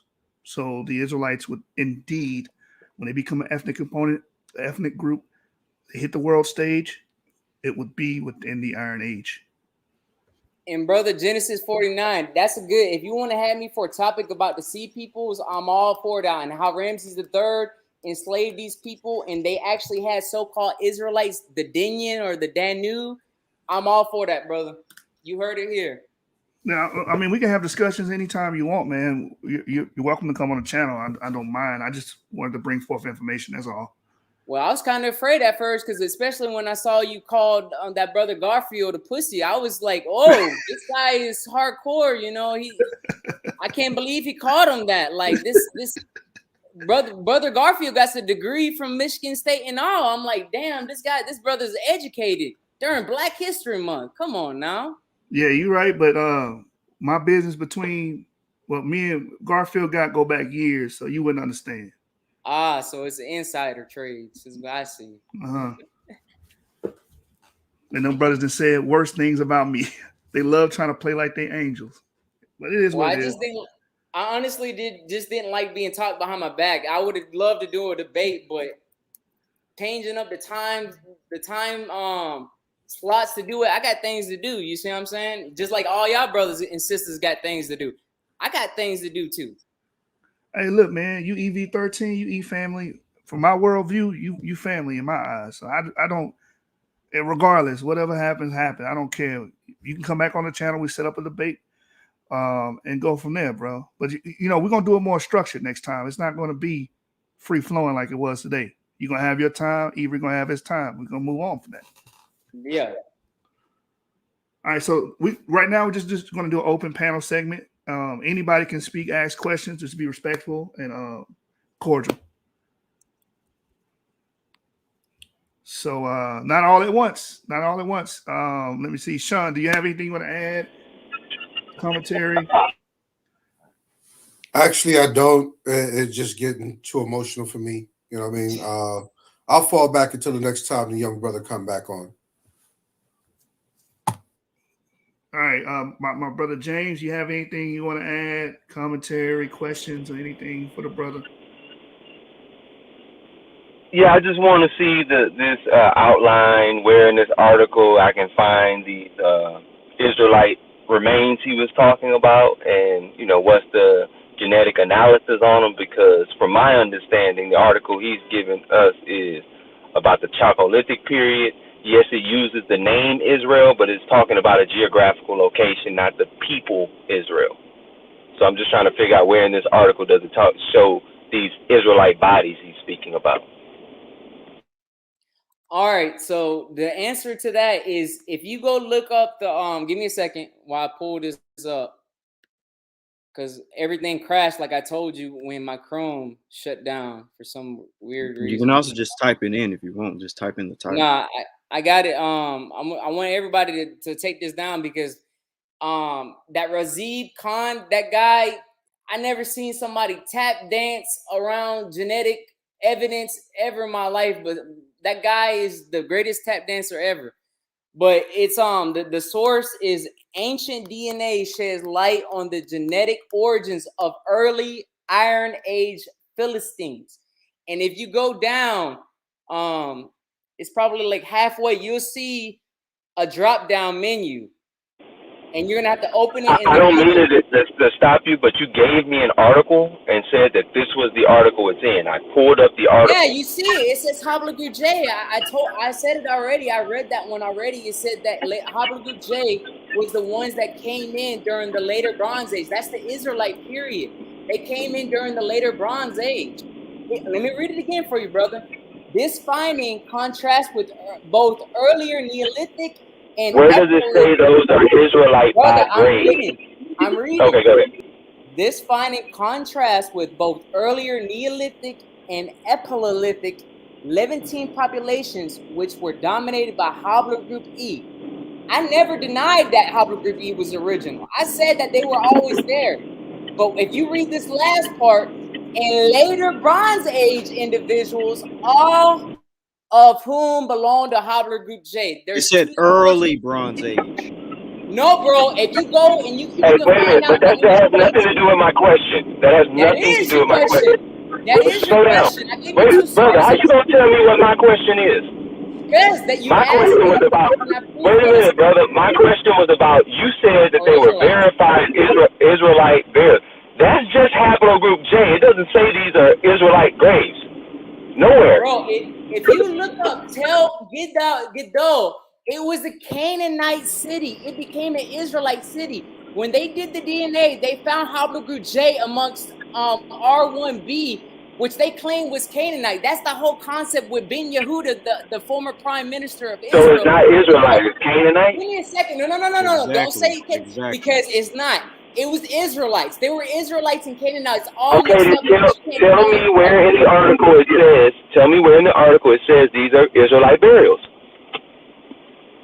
I don't think you could comprehend English. Tell Megiddo was an Israelite city. It was a former I understand that, but the Israelites took that city. If we're going to make an argument, the Israelites came in at the very tail end of the Bronze Age during the late Bronze Age collapse.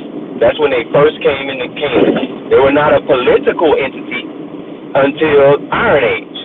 That's when you have the political entity of Israel. So what you gave me before either one. Wait a minute, I'm almost done. What you gave me was before either one of those periods. I just gave you the document that says that the Israelites came. That's where the Israelites came in the later Bronze Age. It said early Bronze Age. I'm looking at it right now. No. It's later Bronze Age, and not only that, you have J2 that came in there in the early Bronze Age. J2 and J1 are. Let's show it up. Hold on. Somebody put it on. Now I gotta show my source. Put it on the screen. Put it on the screen, please. Put it on the screen. Yeah, I'm about to put it on screen right now because he's playing games. Thank you. I'm not playing no damn games, guy. All right.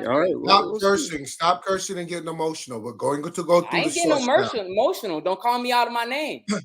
Nobody called you out your name. Yeah, okay. He just said that I'm just making up shit. All right, that sounds like a liar. That's not calling out a name.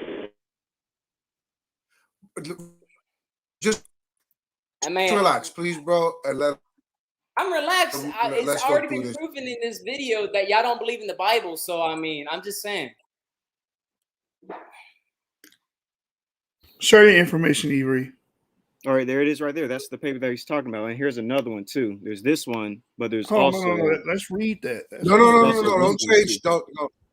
Go to that paper. I want to identify where it says that the Israelites. Yeah, okay. Where's the part that he is reading? Where's the part that he is reading? Where is it? It's basically from what I underlined, from like the red to the blue part. That's basically what he's reading. That's basically it. Danooi, is that what you were reading? It's Danooi. And what that proves I'm sorry. You're good. I'm just going to call you D. Is it all right? Hold on. Is it all right if I just call you D? You can call. I don't want to get into an argument about how I pronounce your name. I'm sorry. I'm chopping your name up. I don't want to get into an argument about that. Okay? No. So is it all right if I call you D? This is good edification because that Danooi, you're gonna find out if brother Genesis 49ers, if we do a conversation about the sea peoples, you're gonna find out that Danooi is important when it comes to so-called Israelites. Okay, We so I need you to understand, read. but move on. I need you to show us. No, don't tell me what Here's to the do, bro. article. Not you, but the other guy. Brother Don't tell D. me. Brother D. Yeah. Brother D. This is the article here. I'd like you to show me what you're talking about in this article. It says the later Bronze Age individuals, all of whom belong to haplogroup J. It What don't part say is- J2. It don't say J1. We Who know are that these J2. later Bronze Age Oh, individuals? God, I'm the bro. one who initially asked the question. I'm the one who initially asked the question. You can't be mad at the person who initially asked the question. I'm not We're getting trying to get mad, but you're clarification. interrupting what I'm saying. If you go to those two articles, there's all evidence that J2 and J1 were around the Brother, I Canaanites. read the whole article. God, bro. That's why I asked. And can we go to the next question? Because I just gave another link. If you want to post and show the results for the Philistine No, DNA, we're not going to go to see another haplogroup question. J. You're going to see Okay, haplogroup well, J, that's fine. man. We have That's fine. Haplogroup J is proving that they are He wants to move captains. on. Wait a minute. He wants to move on. We're going to move on. But I just want to say for the record, he could not answer the question. He could not Yes, I prove can. those That is are Israelite absolutely burials. wrong. Okay. Tell So please. Megiddo is an Then Israelite read city. the article where it says those are Israelite bodies. Megiddo was Just read that in the article and I will shut up. Tell Why am I Megiddo, struggling? the Why am people I living in Megiddo was Israel a were called Korean. Israelites, Hold guys. on. It don't matter if they were mixed Megiddo race was or a not. They were Korean called dude. Israelites. Megiddo. Hold on, please. Hold on, please. All right, now I got to pull up my other. I need clarity. Why am I struggling? Why am I struggling right now just for clarity? Because No, don't not stop post- talking. I'm gonna help D. him out. I'm gonna help everybody out right here. Let me just D, go to the I need you to article. stop talking. Just hear me out. I'm gonna help everybody out, y'all. This is the article that he's referring to. They give you the timestamps. The timestamps that they're referring to with the J markers is here. Lazarus all showed that the Levant Bronze Age population, that's what he was referring to, from the site of Ain Gasal, Jordan, that's the time, 2490 to 2300 BCE, can fit statistically as a mixture, around 56% ancestry from a group related to Levantine pre-pottery Neolithic agriculturalists, represented by ancient DNA from Matzah, Israel, and Ain Gasal, 8300 to 6700 BCE. These will be E markers, by the way. And 44% related to populations of Iranian Chalcolithic. From Iran, 4,680 to... So it's not talking about Iron Age Israel? No. Wow, you people are so okay. If you live in Israel, you're called an Israelite. You see what I'm saying? That's Oh my goodness! Everybody's Israelite. That does not mean you're an Israelite. Well, yes, it does. It does not. It means you're an It Israeli. does. This is before this is before the Israelite people matriculated and became a ethnic profile. This is It's before not. that. It says This is later That's before Jacob was born. This is even before the birth of Abraham. This is the Chalcolithic. No, bro, Abraham it's didn't later even Bronze Age. Don't make me making up shit. It says fucking later Bronze Age. Whoa. I just read it to you, Danooi. Hey, you don't have to curse, but the timelines were literally there. The timelines were literally there, brother. You don't have to curse nobody out. Exactly. The Timelines are literally there. If you go to Tel Megiddo, fucking Israel, you're But gonna it see didn't that was say. an Israelite Wait a minute. What? Okay, can you tell me what time the Israelites came into Canaan? Can you tell me that? What time was that? Yeah. I want a number date. When was that? during the transition from the late Bronze to the early Iron Age. Can I get a number? Around, Can I get a number? let me finish, bro. Let me finish. Probably about 1250 BCE, the Israelites enter Canaan, settling at first in the hill country in the south. Thank you. Yeshua, can you read those dates again and then tell me if one of those dates, if that falls within 1200 BC? Yeah, the Levant Bronze Age population they're talking about here in Ain Gasal in Jordan is 2490 to 2300 BCE. So this is about 1100 to 1200 years before the known Israelite period, which is no, Iron it's 1 not. and Iron 2. But go back up to what I said earlier. Not. Wait, what? It says later Bronze Age. Don't let change him the speak. subject. Later Bronze Age. Okay, continue, Yeshua, please, to the other dates. There's more than one set of dates there. Yeah, and when you're done, Yeshua, I actually got something on Megiddo. Well, the other dates are showing the admixture. So the E markers will be older, and they're still there during 2400, 2300 BCE. representing 56% of the ancestry. And then your J markers coming from the Iranian Chalcolithic will represent 44% of the population during this time in the Levant Bronze Age period. Right. And now you should. Okay, I got one quick question for the brother.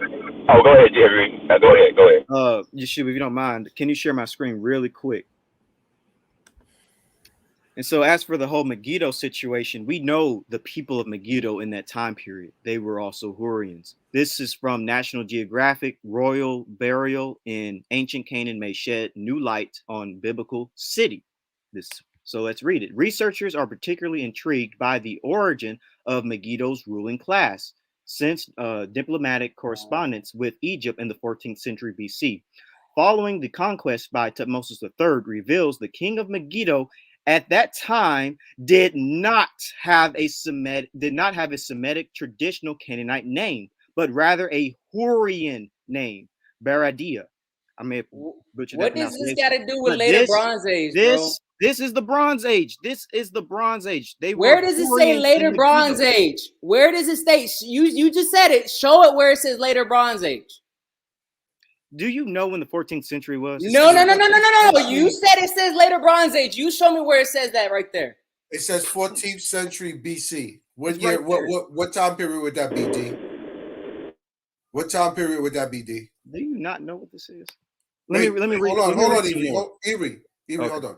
D, are you there? He's D? probably looking up the You gotta Google real quick. Let him Google. What just happened? What just happened? Let him do it. Let him look it up. Did we It lose says him? 14th century BC. What time period is that when you come back? That's the I don't late have a Bronze. problem with you Googling it. That's the end of the Bronze Age. Right. Because the Iron Age We started know that, 1200. but he needs to look it up. And that's Megiddo, a Hurrian city. Wrong. Okay, so the Bronze How Age. is that wrong? Give me a second. Damn, bro. The Bronze Age collapse, also known as the Late Bronze Age collapse, is a modern-day term referring to the decline and fall of major Mediterranean civilizations during the 13th and 12th centuries BCE. So those people in the 14th BCE, they might have been indigenous. They might have been haplogroup EN34, haplogroup 84, haplogroup 123. Who knows? They were indigenous. But what I'm saying, it shows it right here that they're Hurrians. Well, we're not talking about all the Levant. We're just talking about Megiddo being Hurrian and having J markers. So were the Hurrians Canaanites? You tell me, were the Hurrians Canaanites? What does this paper say? What does this paper say? No. Don't use the paper. Use According the to you, it would be yes, because you say anyone who lives in the land of Canaan is a Canaanite. Exactly. Actually, yeah, they are, according to you. That's true. Are the Hurrians Canaanites? You tell me. I want to know about it. Are they Canaanites? That's just like saying, are the Western Europeans Native Indians because they came over here and blended in with Native Indians? That's just like saying that. No, they're not. Say again. Sorry, say that again. That's just like saying, are Western Europeans Native Indians because they came over here and blended with the Native Indian populations? That doesn't make them classified as Native American though, because of that term. That's what I brought up earlier, is that there's a difference between Aborigines, Indigenous, and Native. We're all Native to America now. I was born here in Florida. I'm a Native American because I was born here. Gotcha. But I'm not referring to that. I'm referring to Aboriginal when I say that, right? Okay. I'm talking about actual people that were living here before, having their own cultures, having their own bloodlines, patrilines and matrilines before Western Europeans set foot on American soil, right? So it's just like saying that they are themselves the Aboriginals. They're not. They're people that came in, meshed with them. I agree. J1 and J2 came in and they took over. They absorbed the culture that was already there. That's pre-flood. Thank you. I agree that EM84, EM34, E123 are pre-biblical people. They were already in the land. There were no Semites, no Hamites, none of that Japhites. Black people couldn't be referred to freaking Hamites because that was the racist knowledge that later came on during Eurocentric beliefs that Ham was Cush because they were cursed. And it was Canaan. It was Canaan that was cursed. I agree 100%. Let's just clarify that. You think that Hamites and Cushites are Caucasians, right? Say again? You believe Hamites and Cushites are Caucasians, right? I believe that the Hamites carry haplogroup J just like the Semites do, and that they were related. That's what I believe. Get it right. I believe that. I believe So that they were all related. you don't like believe in patrilineal descent? Say again? You don't believe in patrilineal descent? Oh, wait. You don't. Okay, so you don't accept. Wait, quick. Hear me out before you answer. Wait, you got to know what I'm asking before you answer me. So you don't believe in anything whatsoever that the Bible says whatsoever. You don't believe in it at all. I have my Y chromosome. I'm not sure if you've been here for the whole conversation. I have my Y chromosome and my maternal DNA. I know it takes two to tango, and for you to tell me that only one side makes you a Jew, that is absolutely wrong. They did not believe in intermingling, and they refused to accept the people that had non-Jewish women after they came back from Babylon captivity. That destroys every single doctrine of the whole concept of you can marry a foreign woman. Wait. So you're saying that after the Babylon captivity, the marriages? Wait, hold on. The marriages that was dissolved. The marriages that was dissolved by the Jews marrying foreign women. You're saying that didn't happen? The mass divorce that Ezra performed. You just said that after the Babylonian captivity, you said that something about the wives that they married. Are you talking about the mass divorce that Ezra performed on performed with Israel men and the foreign women. So if it takes two to tango, why did he divorce? Why did he divorce? And they kicked out the foreign women. So how let's say the verses, brother. Let's say the verses for everybody to understand what we're talking about, because this is the biblical context. It's Ezra chapter 10, verses 1 through 44, Nehemiah chapter 13, verses 23 through 31. So everybody can have the sources. This is the reason why Jewish people claim that the descent is through the woman, because the concept they believe is that if you marry a Gentile woman, she's going to lead your children astray, because the woman is known to raise the children. You see what I'm saying? The children is going to follow whatever the mother says. So if the mother's feeding them pork, whatever they were eating during those times, there was people eating dogs during those times. If the woman comes with that doctrine of eating whatever you can eat and worshiping whatever you want to worship, she's going to lead your children astray. And that goes against the Shema, which is in Deuteronomy chapter 6. I mean, the reason why the Jews traced through the mother really came in the Roman period, because they were getting raped by Roman men, and they were giving birth to like half Jewish kids. And they're like, is my kid really a Jew? So what they did was just trace it through the mother. That's why Jews, Ashkenazi more specifically, trace through the mother. That's not what. From the Roman race. I agree with you ask saying. Any Jew. They will tell you. No, I agree. The Jews tell me. The Jews tell me because of that. Stop yelling. And I'm stating my point. I'm trying to talk over people because I had a point. I have a chance to educate, edify. We're going to give you a chance to talk. You're going to get your chance to talk. Stop talking over people. You're going to speak. We've been allowing you to speak. No, I just got stop. you. Just stop yelling. Stop with the yelling. Stop. You don't have to do that. It's actually not yelling. I just speak really loud. It's from my time when I was were yelling, bro. There's a difference. Because right now you're talking. Right now you're speaking nice and calm. Okay. So we know the difference between yelling and you talking and you speaking calm. Right now you're calm. So just please, all right, let somebody finish what they have to say, and then we're going to allow you to speak.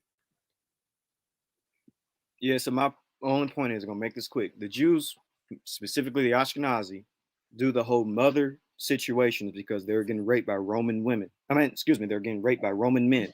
Any Jew can tell you this. I have Jewish friends that literally tell me this, that the reason why it's in the Talmud and stuff like that is because they had to adopt this practice because they were getting raped by a bunch of Roman men. And when they had the babies, they were like, is my kid really Jewish? So the rabbi said, hey, we're going to trace it through the mother instead of through the father. You can ask any Jew this. That's not what they go based off of. That's not what they go based off of. They don't go. D, is that biblical? No, because Because if you see, as I stated in Ezra, the chapters that I gave, that's what they believe in. Now later on, it might change to that, but you got to remember what Jewish books that you know of that the Jews themselves believes in to state, oh, we stopped doing that. We start going based off of the mother because the women started getting raped. Where can you find that in the Tanakh? It's in the Mishnah. It's in the Mishnah. Is that the Tanakh? Okay, but I got a question for you. I got All a right. question for you, D. Okay. Is going through the mother to going through the mother's lineage biblical and knowing who Israel is? Is that biblical? When did I ever state that? All right, but the question that you're asking Avery is, where is it in the Tanakh? Like it's basically the same question you're asking. Now I didn't say you said that, but Okay. I'm asking, is I it Brother, I just want to clarify because people can take things going out by of, the mother lineage biblical to find out who's Jewish? I want to make sure people don't take that out of construct, because if you go to Deuteronomy chapter 7, verse 3 and 4, it clearly states, do not make marriages with them. Do not give your daughter to their sons, and don't take their daughters for your sons. That's pure racism. That's okay. racist. You didn't answer my question though. My question to you. I did answer your question. That's no. what Let me finish. No, my question to you is, how does the Bible? Let me rephrase the question.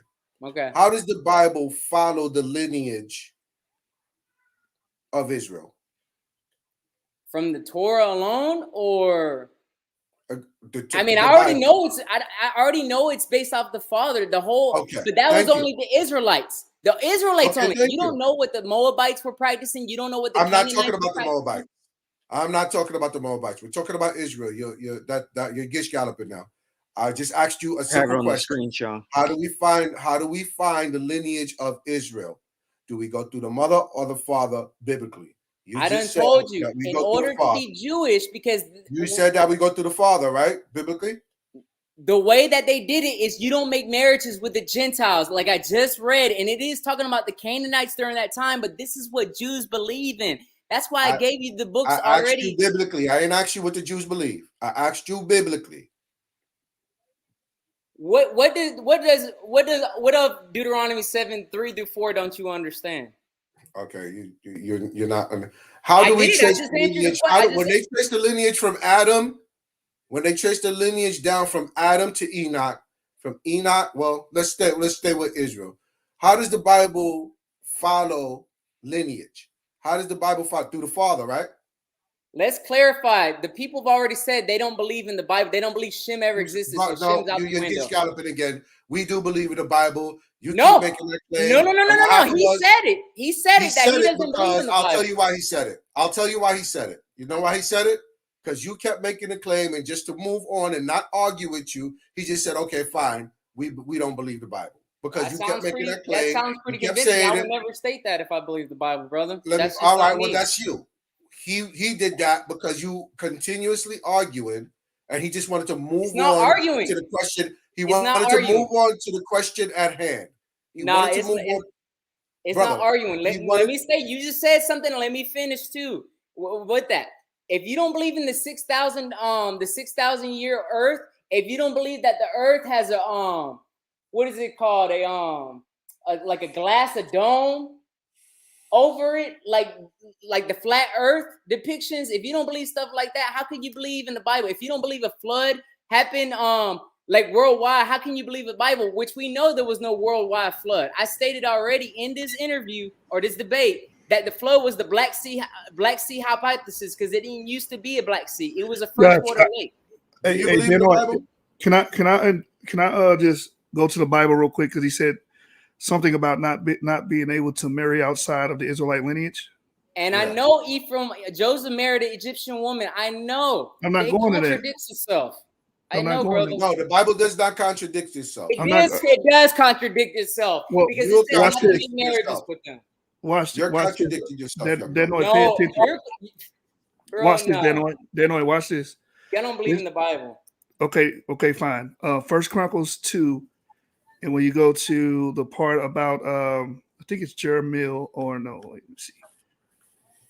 The descendants of Caleb. Let me see if I find it.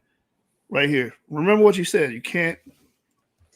marry I anybody. didn't say right? that. The Torah says that. Get it right. I didn't say that. The Torah says that. Don't See what that don't say says I there? said it. These were all the descendants of Jeremiah. Now, this is a descendant of Judah. It says, Shishon had no sons, though he did have daughters. He also had an Egyptian servant. Now, this is Hebraic law. This is Near Eastern law and custom, where if you don't have any sons, no Right. rightful heirs, and all daughters, you can marry your daughter off to a servant. This is not an Israelite. This is an Egyptian servant named Jarha. Shishon gave one of his daughters to be wife of Jarha, and they had a son named Attai. And it even lists out his descendants. That's Attai great, was but the father of how does the Bible know what the Egyptians were practicing if the Egyptians didn't write the Bible? Wait, what? What? You're saying that this is Egyptians, but how is it Egyptians if they didn't write if they didn't have Oh, no it's an say in the Egyptian Bible? servant who married an Israelite woman. And That's what did I already state? You're not supposed to make marriages with them, so they already sinned. They already went It against never what's said. in It never Deuteronomy said. 7. It never said you couldn't Deuteronomy make 7. marriages with Egyptians. It said. Yes, it says do not make marriages with the Gentiles. Any Gentiles, anybody We're that only is not forbidden to make marriages with Canaanites. they were Gentiles. Where is that And written they at? did make marriages Where's that with written at? Canaanites. Let's clarify that. They did make marriages with No, can you Canaanites. show? No. Slow down. I need book, chapter, and verse that says you can't marry any heathens. I know it says I can't marry any Canaanites or anybody that was in Canaan. It left leeway for me to marry Edomites and Egyptians, who are both heathens. That's in the Torah. So where does it say I cannot marry any heathens? Only thing it doesn't tells me not to marry is Canaanites. Why are you saying heathen for? Why are you going based off of Eurocentric? Like that's not what the Hebrew stood for. It didn't stand for Don't you heathen. believe You you? said you used the term heathen. I said I got Gentile, it from not you. heathen. Don't That's put why I words in my used it. mouth, brother. Don't I know put I got words it from in you my though. mouth. Okay, fine. It's the same word. Fine. It's the same word goyim, right? In Hebrew. It's both of them the same word goyim in Hebrew. So let's not No, bicker over that pettiness. that's Okay? English interpretation. They All just I'm pointing out which is that means they other were than allowed to marry outside of Israel. No, goyim is Hebrew. Goyim is a Hebrew word, not English. The word that's translated as either heathen or Gentile is the word goyim in Hebrew. and that's wrong. It was never. That's their interpretation of Right? heathen. That's Am the I English correct? version. That's the KJV came with that heathen shit. It didn't say no heathen. It just says other than Israelite. It's not an Israelite. It didn't mean nothing bad. But that's what heathen means.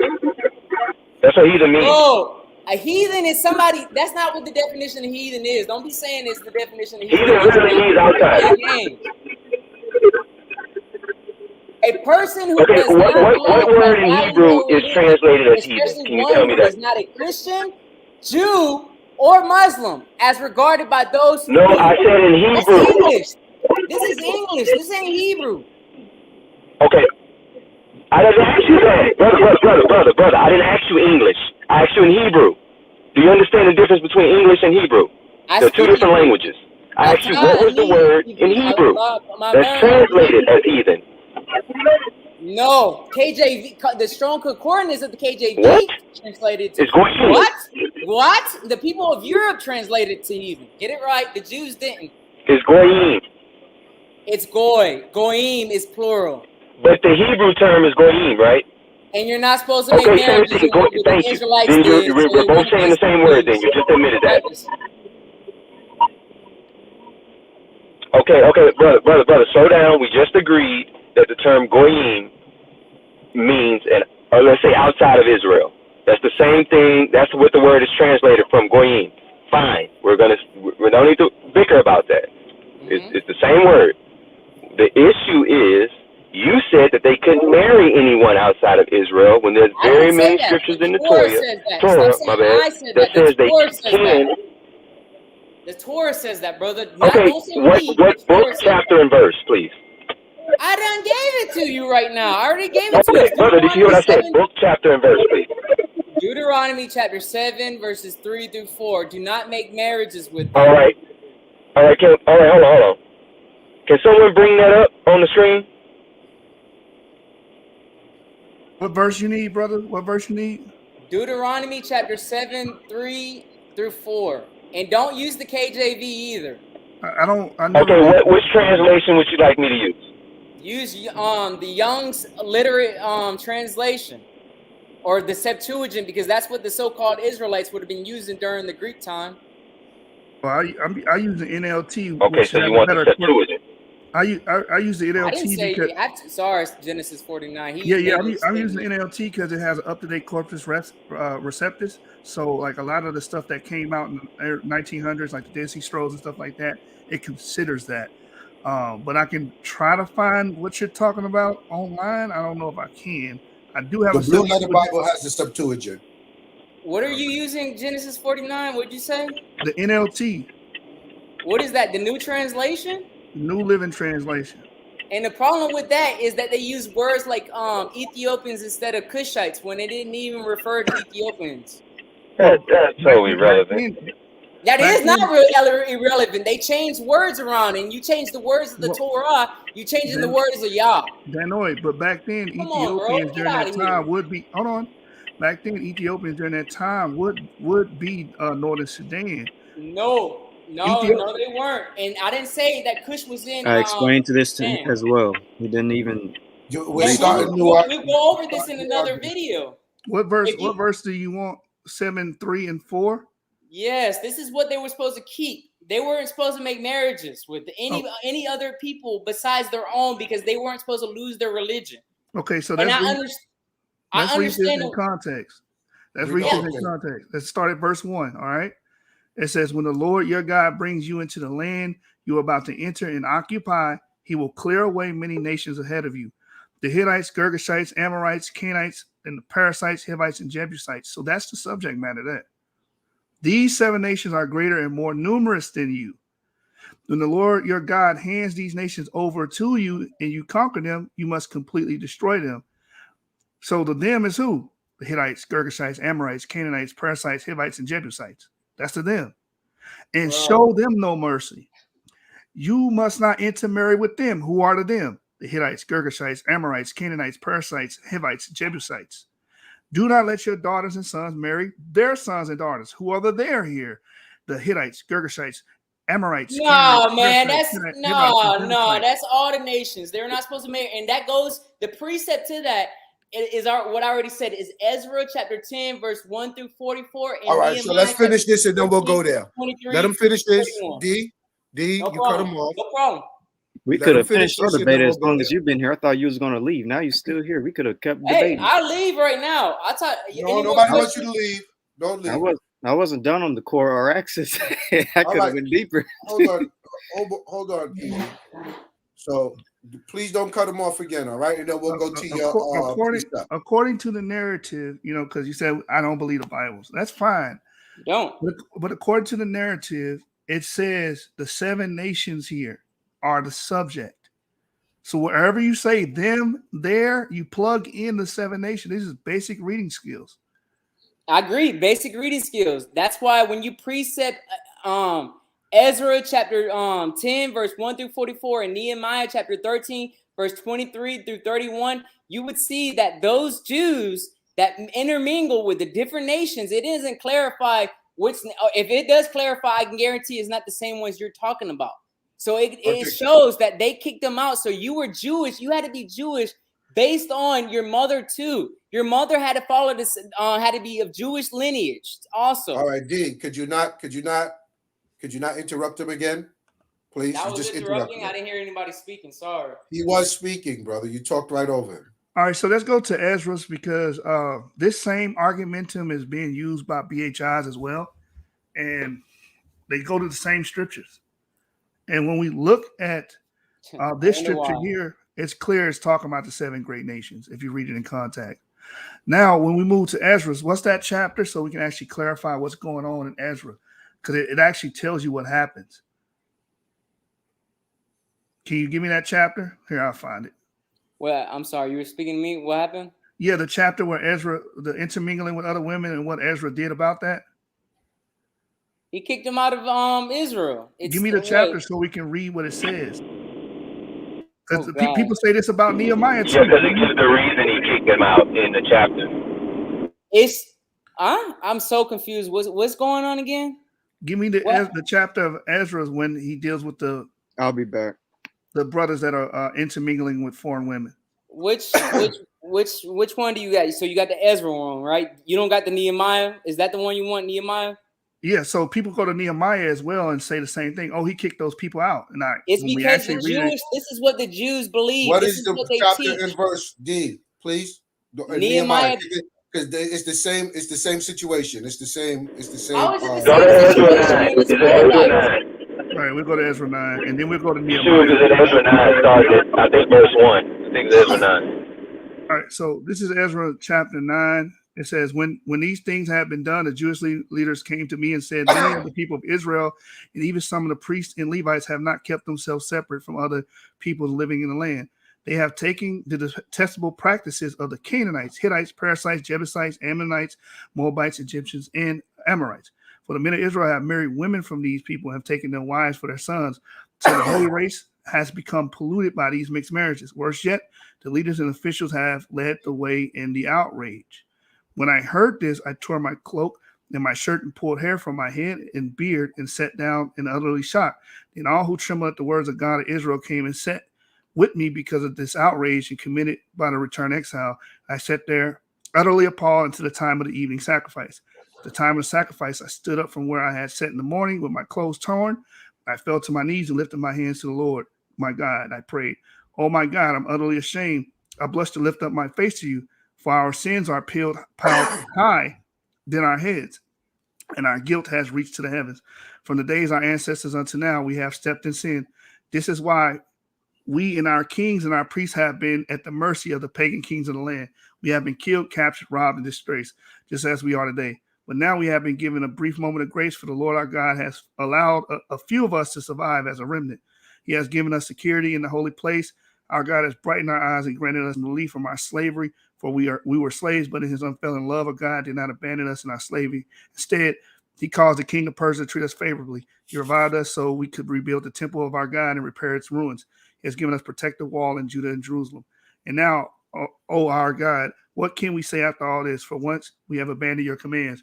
The servants and prophets warned us. They said the land you're entering to possess is totally defiled by the detestable practices of the people living there. From one end to the other, the land is filled with corruption. Don't let your daughters marry their sons.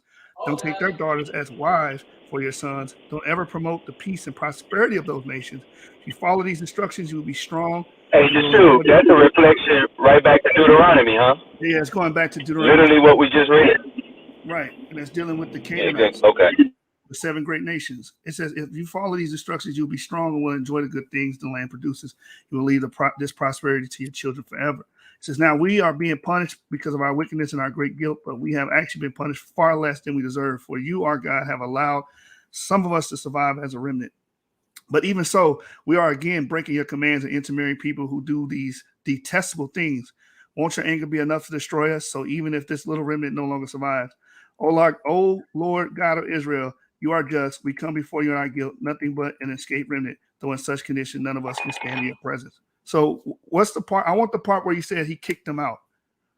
That's the Nehemiah chapter 13, 23, 31. This is all in context. This is all precepts. Got you. And it does precept to Deuteronomy 7. But you see in Nehemiah chapter 13, it clearly identifies Moab. All these people were their neighbors. That's what y'all don't understand. The Egyptians wasn't the Israelites' neighbors. The Ishmaelites wasn't the Israelites' neighbors. You had Ammon, Moab, the Canaanites. All of those people were the Israelites' neighbors. Got you. So do you understand in Nehemiah 13, we're about to read it, that he only kicked out one person and it was for a political reason? What are you talking about? He kicked out all those that made. Come on, man. I'm gonna read it for you. It's verse 26, right? People go straight to 26, I think. I'm telling you. Hold on, real quick. BHI make the same. No. Read 23 through 31 because it clearly identifies the people you're talking about. I'm gonna start here. This is Nehemiah 13, verse 23, and I just want to give this to my audience. BHI make the same argument all the time. And I say, because they got it from Jews. Continue reading. So Nehemiah 13:23 says, about the same time I realized that some of the men of Judah had married women from Ashdod, Ammon, and Moab. Why is Ammon and Moab a problem? Because in Deuteronomy, you have to wait how many generations before you let them in. That's what that's a reference to. You saying wow, but that's according to the law. You This is what Jews go based off of. This watch is this. not, Watch I didn't this. never Hold say on. this is what I believe. Hold on, Danooi. Read the whole Hold on thing, real quick. Danooi, let me read this. I You said read the wow, whole but thing. if you go to the beginning of the chapter, it actually references this. It says, on the same day as the book of Moses was being read to the people, the passage was found that said no Ammonite or Moabite should ever be permitted to enter the assembly of God. He's quoting a law in the Torah. Now let's go back to verse 23 and read it in context. Ain't no context. You read it as it's written. It's written that way. And it shows you, if you would have kept on reading, you would have said, was it not because marriages like these that Solomon, king of Israel, sinned? Got you. D, could you not interrupt? No. This is between me and Genesis, the brother Genesis. So let me finish reading it, and we're gonna get to the point, because you said that they kicked the children out or something to that effect. It says right here. Furthermore, the children and the women out. Got you. It says, furthermore, half their children spoke the language of Ashdod or of some other people and could not speak the language of Judah at all. So I confronted them and called down curses on them. I beat some of them and pulled out their hair. I made them swear in the name of God that they would not let their children intermarry with the pagan people of the land. 26. Wasn't this exactly what led King Solomon Israel into sin? The man that there was no king for any nation who could compare to him. And God loved him and made him king all over Israel. But even he was led into sin by his foreign wives. How could you even think of committing this sinful deed and acting unfaithfully toward God by marrying foreign women? Now, here it is. Verse 28. Here it is. One of the sons of Joiada, son of Eliashib, the high priest, had married a daughter of Sanballat the Horonite. If you read the book of Nehemiah in its entirety, Sanballat opposed the rebuilding of the wall. He was an enemy to Israel and wouldn't allow them to rebuild the wall. That's why they had to build the wall with a brick in one hand and a sword in the other hand. But that sounds like excuses, though. Listen, stop. I'm trying. Hold on. If you just made a statement. You made a statement that sounds like excuses, because that's what I'm telling you. That's not an excuse. I'm about to tell you exactly why he got banished. Brother, this is what the Jews believe. The Jewish people believe. No, it does not say listen, it does not say that all the foreign women and all the foreign children or the mixed children got kicked out. What It does doesn't say that. Women mean? It says this. Hold on. It says this. One of the sons of Joiada, son of Eliashib, the high priest, had married a daughter of Sanballat the Horonite. So I banished him from my presence. He didn't say he kicked out those women. He didn't say he kicked out those kids. He says he banished one person. One person. One of the sons of Joiada, son of Eliashib, the high priest, had married a daughter of Sanballat the Horonite. Sanballat is the main antagonist of the book of Nehemiah. So I banished him from my presence. Come on, bro. No, you come on, bro. They kicked out the children and the wives, the foreign wives. It doesn't say that. Israel. Adding to the text.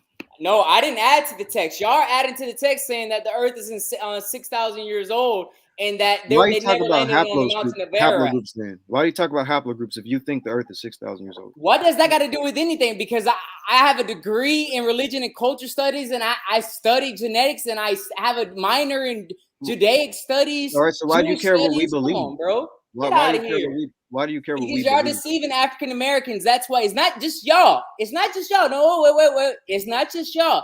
It's these Black Hebrew Israelite camps that have people on your comment section, which I understand you can't control.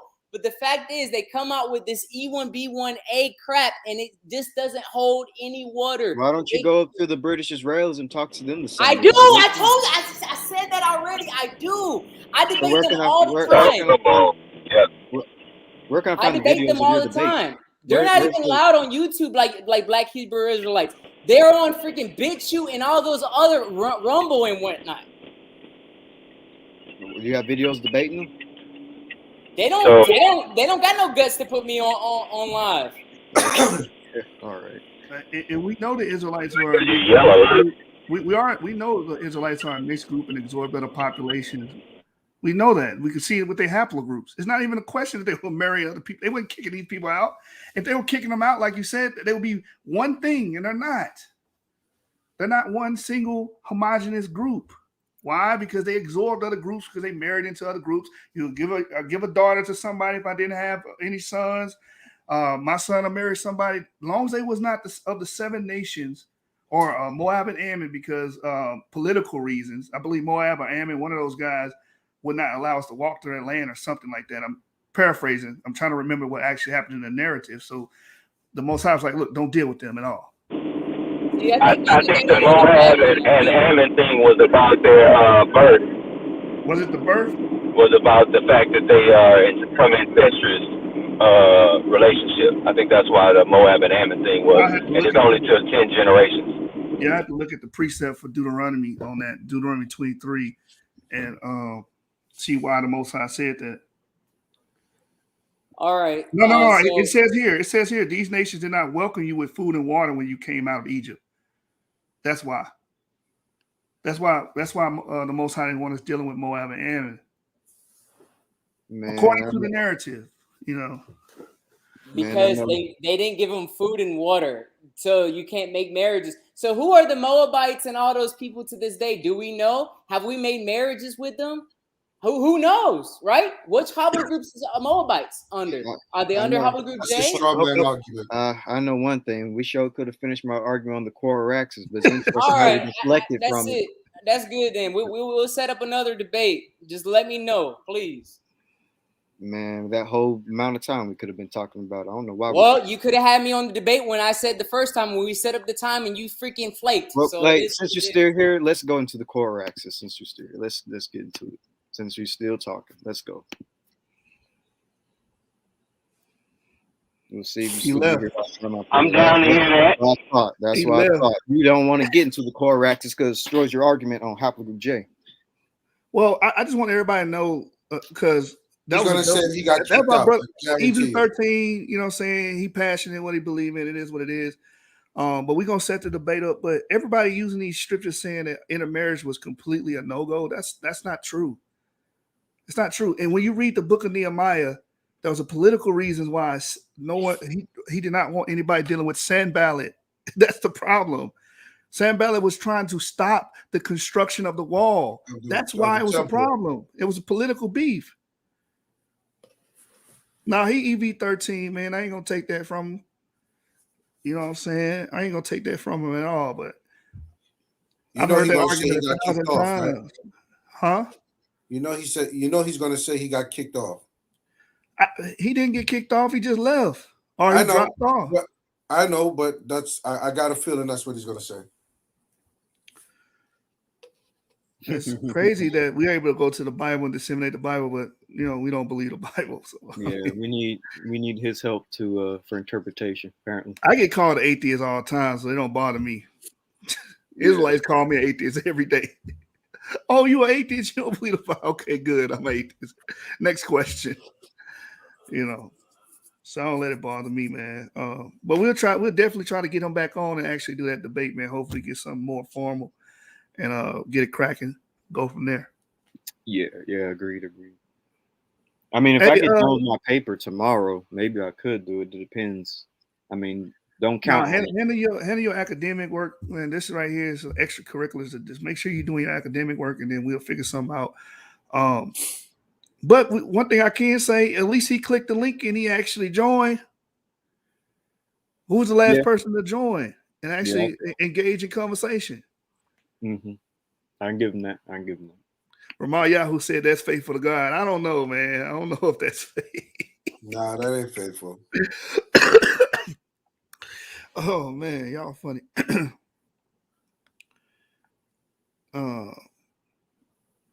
YASHAR-YA'OH, he pressing the issue, ain't he?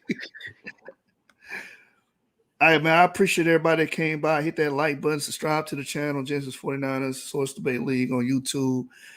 And hopefully we can get more dialogues, more debates, and more builds. You know what I'm saying? The brother said, I didn't want to come on here first because I was scared. Bro, I'm not gonna bite you, man. I'm not gonna y'all come over here, have a discussion, whatever, do what you gotta do. And like he said, he can disagree all he want. I'm gonna let him speak, man. Let go for anybody. Y'all gonna be able to speak, say what y'all gotta say, get it off your chest. But we're gonna have a dialogue about information. You know what I'm saying? We're gonna bring forth information, and We're gonna leave it at that. Zion says Psalms 87 would have killed him. Hold on, where Battle Axe at? Because he said he was gonna debate somebody. Hold on. Battle Axe, don't try to. Was it on bro. DNA? No, he wanted to debate on whether Israel is in South Africa with Oh yeah, brother AK. AK said he'll take that debate. So hopefully we can set that up. Hopefully we can set that up, man. Don't be pump faking. Okay, millionaire mindset. You talking a good game. How about you do it? Yeah, I wouldn't mind that. You talking a good game. I'm down. Here you go. Put the link. Put the link. Click that link, millionaire mindset. Wasn't there another person on earlier today when we were in Clubhouse in the chat that was kind of speaking funny as well? Who? There was like two people. It was of course Dan. You gotta remind me, bro. So much stuff happened during that stream. Hey, Yashub, I just want to say, when y'all invite somebody else on here, make sure they got their chronology together, because that last dude, dates was off. Make sure they got their model together, because dude was just jumping any way he thought he may find a good argument at. I don't think the audience got nothing much out of that, to be honest. Deliberately lied on stuff. Hey, man, I can't really say that because it's like, every time we ask people to come on here and have that back and forth and that exchange, it never happens. So I'm just thankful it happened. Yeah, you know, that's how I'm looking at it. You know, half glass full. You know. So you pretty much saying we gotta take what we can get, huh? I guess everybody's scared to come on the channel, James. When they gonna stop being afraid? Hey, look, if you're going, oh my bad, go ahead, Avery. No, that's not me. That's Zia. Shalom, Zia. Shalom, y'all. Hey, I had a question for y'all. Hey, I was getting into it with somebody about DNA yesterday. I wanted to make sure, like, did Jay come in before Moses, or did he come in after Moses? Time period. Jay would have been in the Levant before Moses. So Jay came into the Levant in the early Bronze Age 3 period, and it came into the Levant carrying a particular type of culture known as the Kerbic-Carrick-Wire culture. You can look at this stuff up when you get a chance. But the Kerbic-Carrick-Wire culture is basically an offshoot of the Core Araxes culture that I was reading earlier, but I didn't get a chance to get into the Kerbic-Carrick-Wire.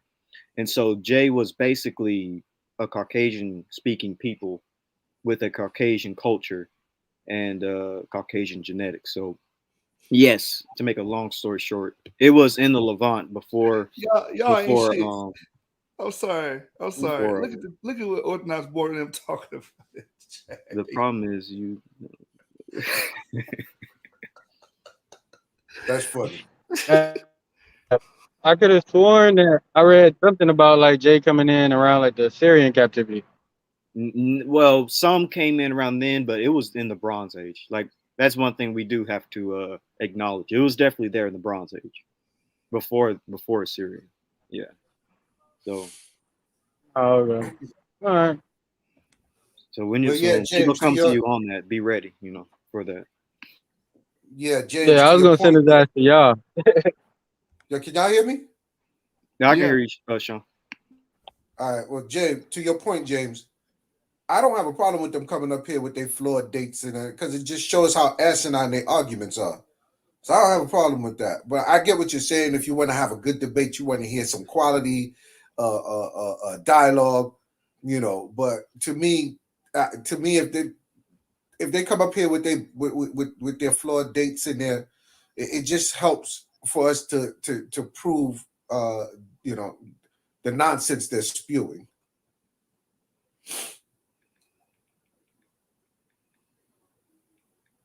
Yeah, man. Yeah, James. I'm trying to get knowledge in poetry. Click that link. Knowledge in poetry.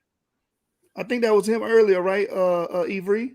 Yep, that was him. Knowledge and poetry. That's the guy I was talking about. Yeah, who was him and then that guy with the name Millionaire. They're in the chat, aren't they? Yep, they're in the chat, and they're not. Click the link. I mean, I'll be nice. The only reason I was speaking loud louder than normal is because that dude is taking things personal. Shit. So what? He tried to get your own DNA, and then he went into the scriptures. Cause I got like the ending. That's what I was feeling because when I was getting to the core axis culture and how haplogroup J came into the Levant with having that particular Caucasian culture, that's when he was like, "Oh, I got to go leave now." And then next thing you know, we're still here an hour later talking. I'm like, man, I could have got deeper into the core axis, but you wanted to leave, or you claimed you was going to leave. Yeah, that's what I'm going to stick him on when we do the next debate. I'm sure he's going to study it, but maybe he'll come around. My whole thing is, if he's an E marker, why is he trying to say that we're not even like descendants of Noah? I don't even understand that. Does he So not what was want the premise of his argument? Man, he has so many different arguments. Well, I guess his whole premise is that Noah's descendants, they're all J markers. So we're not descendants of Noah, even though we're pre-Adamites. Right. And that would even include him Pre-Adamic, because apparently he's an E marker. So that don't even make sense. But I don't know, his model is everywhere. I don't know. We're pre-Adamite. Is that So we pre-Adamite, so we ain't got no soul. We the goyim, huh? We ain't got no soul, but we invented soul power. No, Should we worse than the Goyim? At least the Goyim have souls.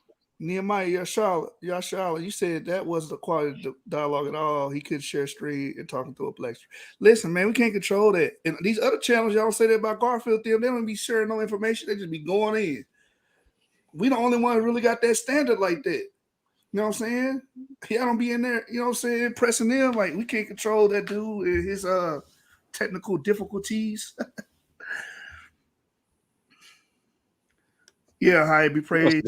When someone says you're a pre-Adamite, that means you're not even the son of Adam. That means you should have been killed in the flood. Yeah, that's what they call us, flood survivors.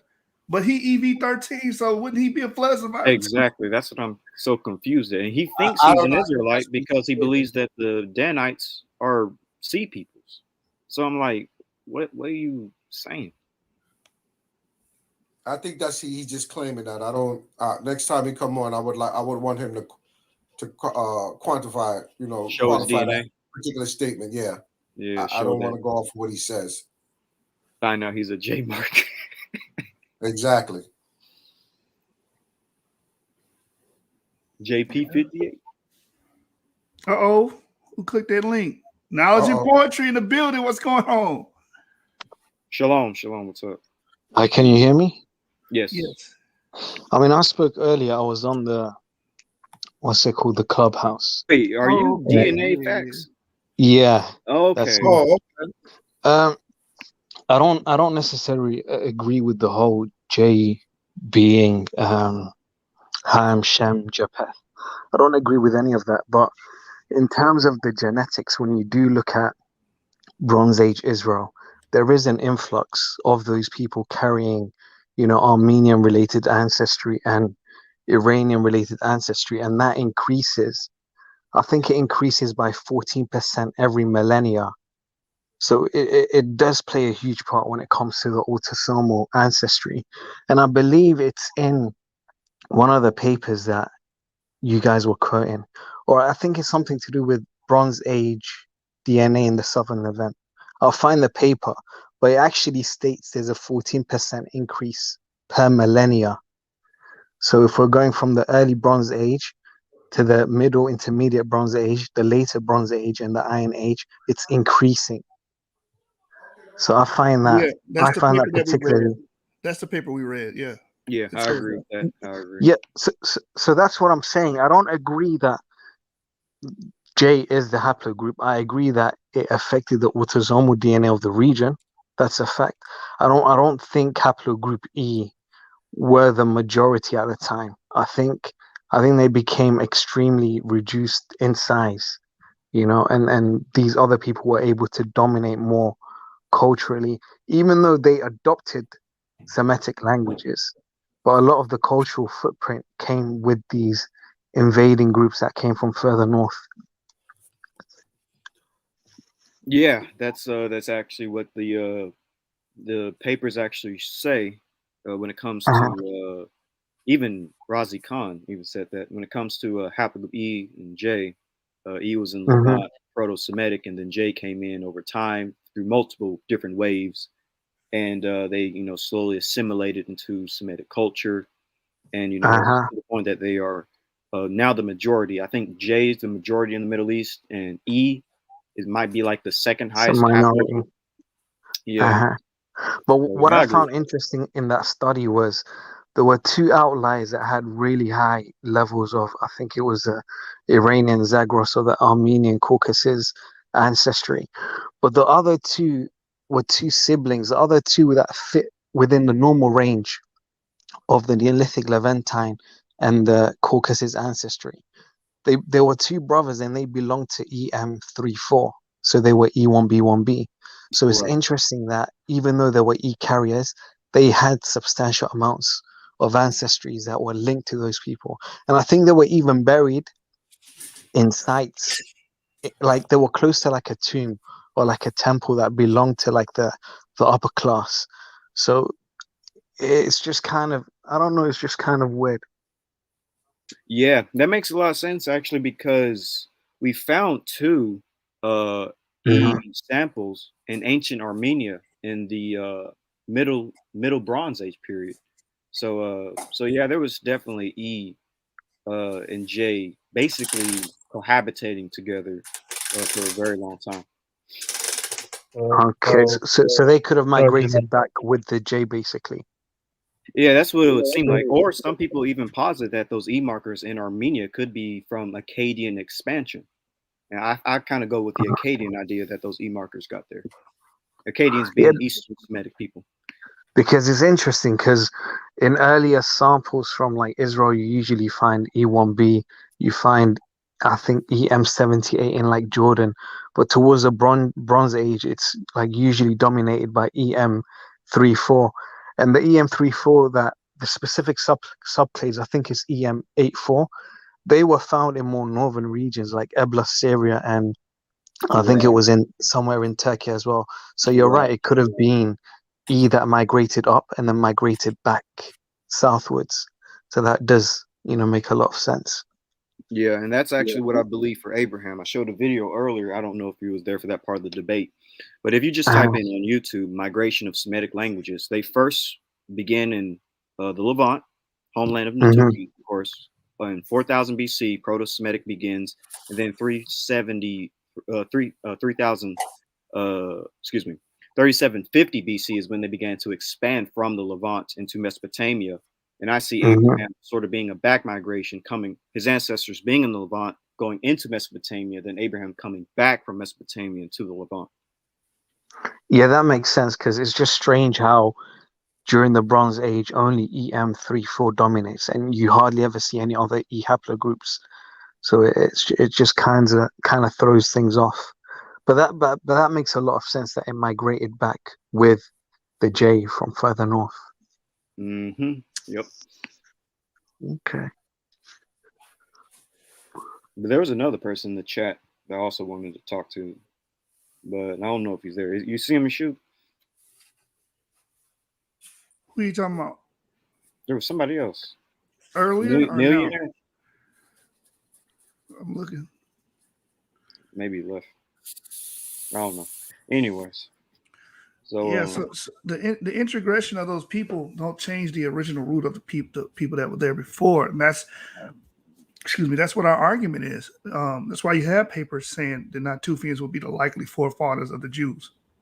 That doesn't mean that there were not other haplogroups that were absorbed into this population, right? Oh, and by the way, I did want to touch on one thing where Mhm. the other brother was talking about. I forgot his name, the EV13 guy. You're right. The X, it doesn't stand for excluding. It stands for ancestral. I actually know he's getting it off of Wikipedia because on Wikipedia it's been edited where it says X stands for what do you call it, excluding, but it's actually ancestral. I mean, I was reading it to him verbatim off of the supplementary materials. I was reading it from the paper. Yeah, you had the perfect materials. Like that literally outlined what the X means. The X means that it's basically ancestral. That particular sample carries mutations that were found in like specific subclades like EM2 and the E1B1B1. So you were correct. Yeah, I mean, that's why I just try to take out the time to actually read the material. And we can go back and forth, but material says what it says, you know. Yeah, exactly. People are stubborn. They only want to believe anything that supports their argument. I don't think most people approach the topic open-minded. I think a lot of people have an agenda, you know, and the biggest thing that people don't want to accept is, you know, to learn, because when you learn something, you have to admit that you're wrong. It kills a part of your ego. And many people, they can't deal with, you know, that pride of being wrong. But you have to be wrong in order to learn. You know? Yeah, you have to tear down. you have to tear down in order to create a new. Exactly. But,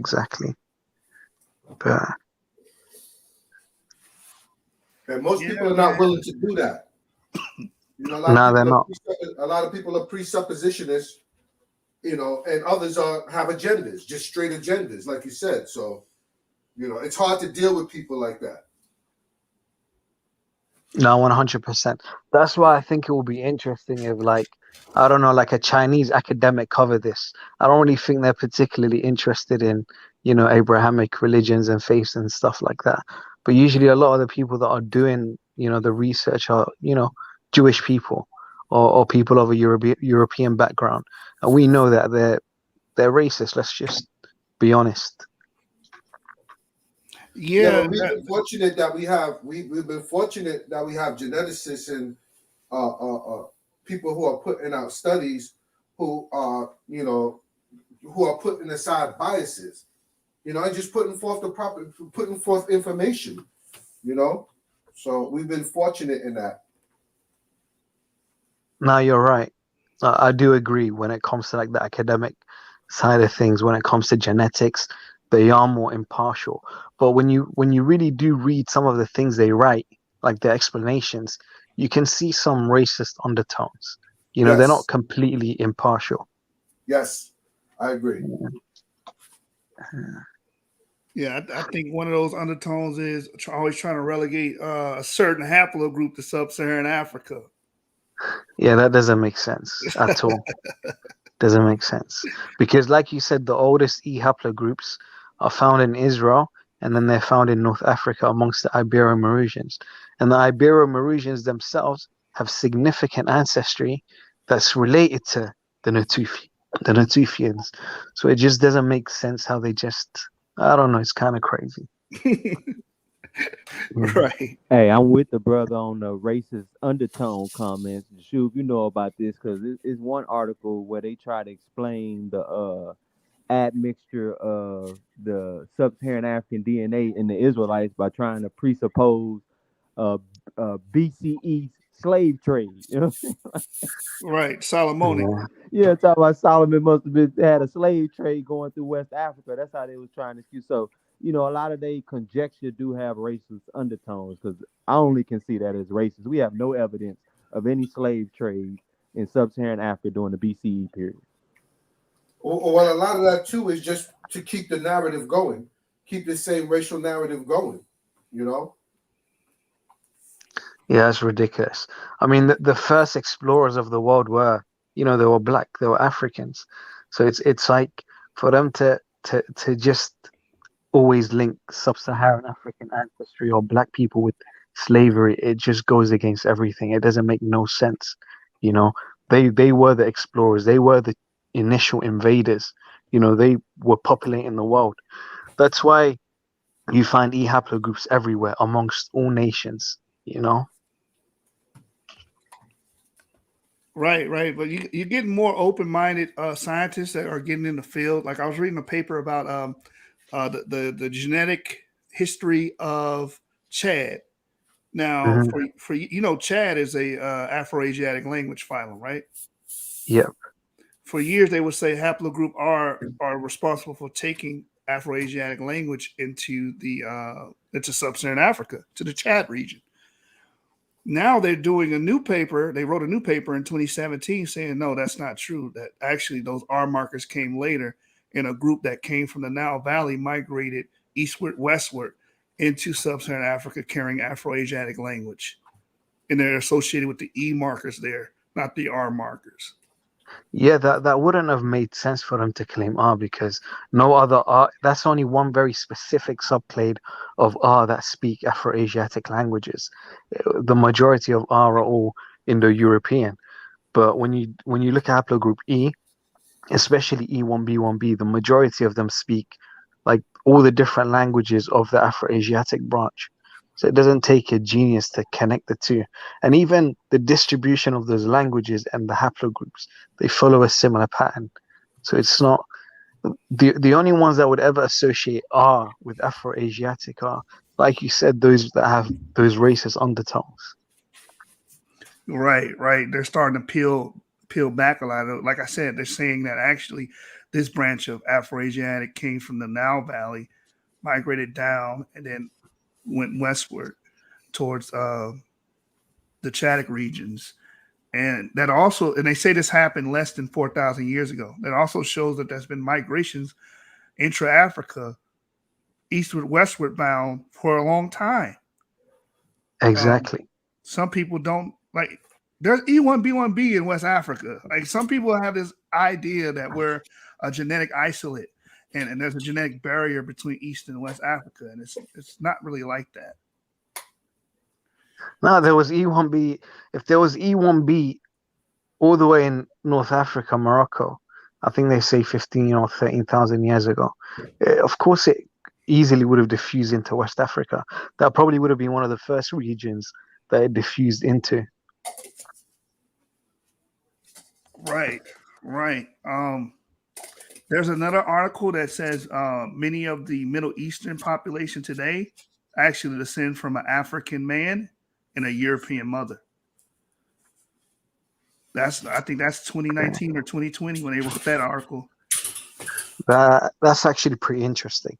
But one thing I don't agree with, and I've seen this study or this person's theory posted around a lot. There's this one guy that says E1B1B spread with the Islamic Empire or with the Arabs, and then they claim that wherever the Islamic Empire went, you would find E1B1B. But That's that younger era creationist, huh? That's Nathaniel Jensen, yeah. That makes absolutely no sense, because if you go to Sudan and you go to I don't know if it's Sudan or southern Egypt, but Mercuria, these people were probably the only people that resisted Arab control, and they were never taken over. In fact, they signed a treaty that lasted, I believe, 6 centuries, 600 years. And when you look at the DNA of those people, they were what do you call it, EV32, so they were E1B1B, but they were Christian and they resisted what do you call it, any sort of Arab influence into their country. They actually caused the Islamic Empire one of its first embarrassing defeats. Like they were originally mixed with Nubians and they were great archers. I think there's even a story where they'd ask the Muslims, they would joke and say, "Where would you like your arrow?" And then one of them would say, "In my eye." And then all of a sudden he's got an arrow in his eye, or "Where do you want your arrow?" "In my leg." And they've got an arrow in their leg. So those people were never taken over by the Muslims. And there's ancient DNA from those people dating back to that same period.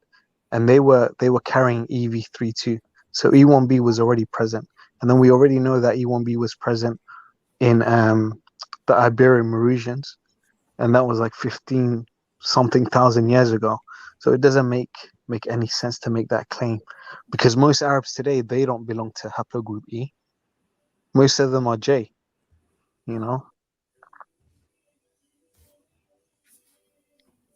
Right. Yeah, you do have, I guess you're talking about marsh Arabs and stuff of that nature. They do have a high prevalence of J. Yeah, they have a high prevalence of J. And it's kind of, I don't even know how to J is just J itself. Like you hardly only J1E is associated with Semitic groups. The rest are all manner of people. So even to claim that J1 or J1E is Semitic has no sense whatsoever. The rest of their branch speak Indo-Aryan or Indo-European languages. So I don't understand how people make that connection. You know, like it's literally a minority. I don't even think J1E people make up 1 or 2% or even 10% of the total J haplogroup. Yeah, they don't. No, they're Thank like you said, they're a minority amongst them. Yeah, so how could they be Semitic? It doesn't make sense. That's what we've been arguing. These people don't get it. No, it actually makes no sense whatsoever. Yeah, it's weird, man. They accept that I is, you know what I'm saying, European, but then all of a sudden it's brother Clay J not. Makes no sense. And that's what I had to get him to concede on today, because he was like, "Oh, the J markers are already speaking Semitic languages." I said, "Okay, when did the Semitic language? When did it have its origin? What does it date back to?" He didn't know, so I told him it's 5,750 years ago. I said, "Where were the J markers during that period?" That's like 3,750, 4,000 BC. That's the range you're going. There wasn't a large prevalence of J in the Levant during that time. They started leaking in around the Chalcolithic, and they started taking in a large influx during the Bronze Age. So people were already speaking the Proto-Semitic, early Semitic, prior to them even arriving into the Levantine area. Exactly. That's what I was actually about to show him right before he claimed that he was going to leave. I guess I could show y'all now if y'all don't care, but we can just keep it. Yeah, sure, go ahead. All right, because the only thing I was going to pull up was this real quick.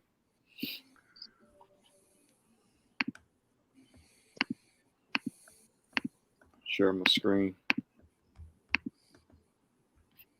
So what I was going to basically show, I wonder if I should show this now or wait for the debate.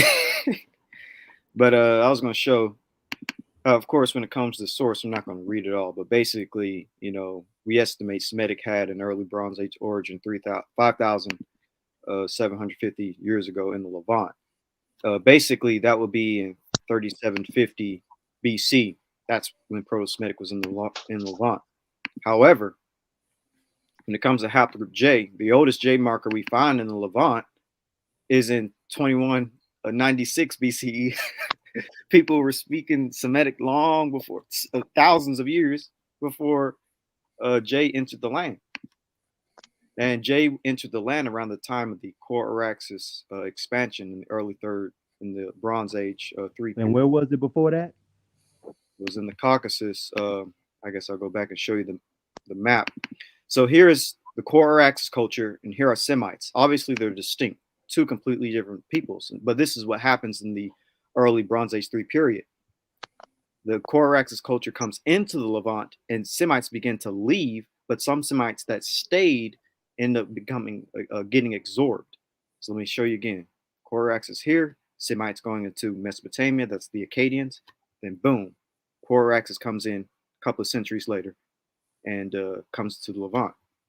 And when it comes to the time period, it happened around the time after the collapse of the Akkadian Empire. This is from World History Encyclopedia. I'm not going to read all this. I'm just going to read this part. But it says, when the kingdom of Akkad fell in 2190 BCE, the Hurrians and others exploited the constant power vacuum in Mesopotamia. So 2190 BC is very close to the same time period. Excuse me. Actually, let me just go back and get to it.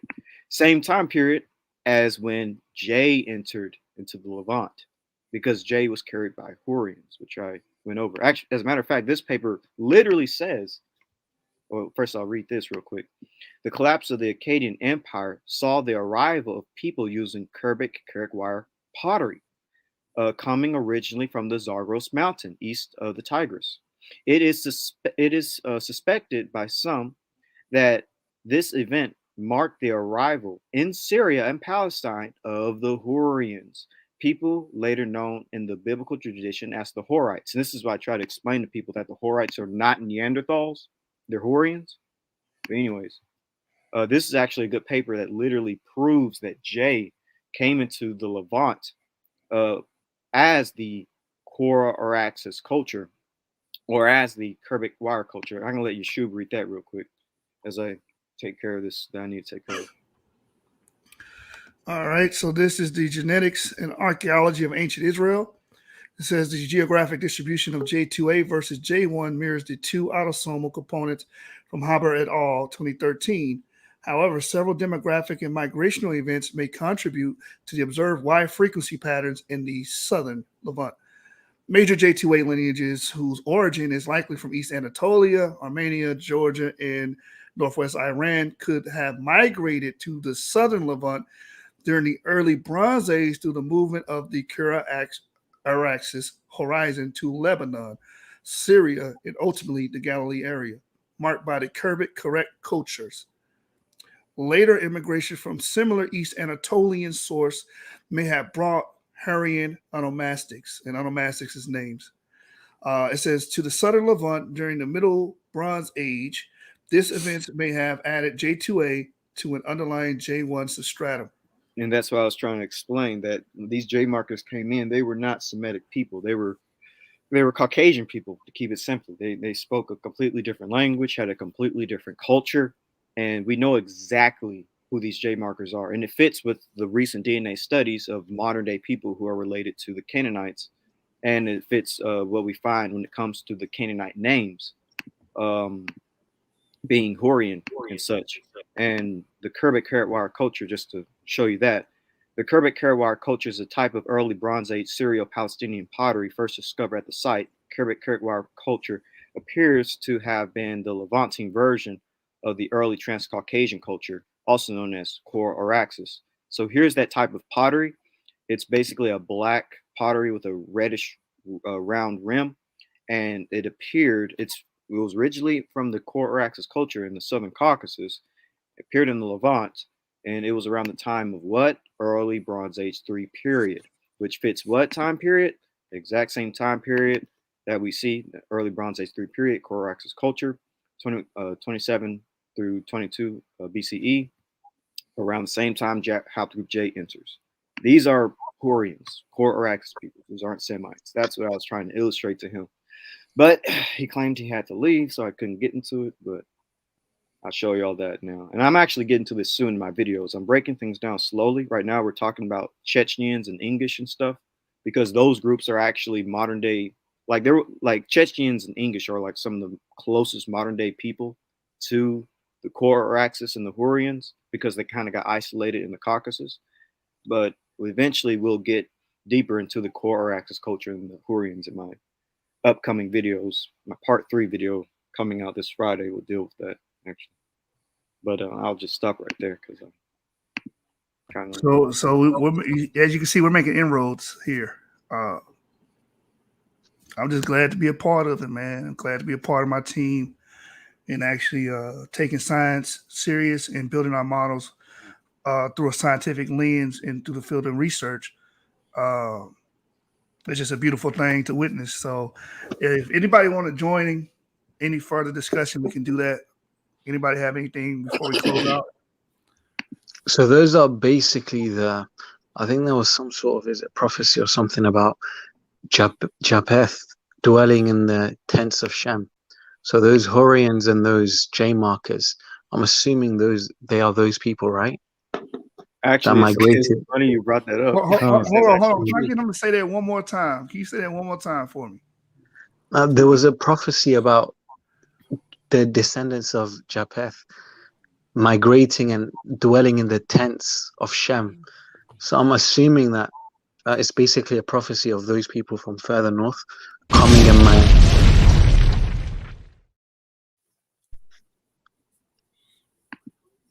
Continue, brother. I had to just drop that bomb on it. I'm sorry.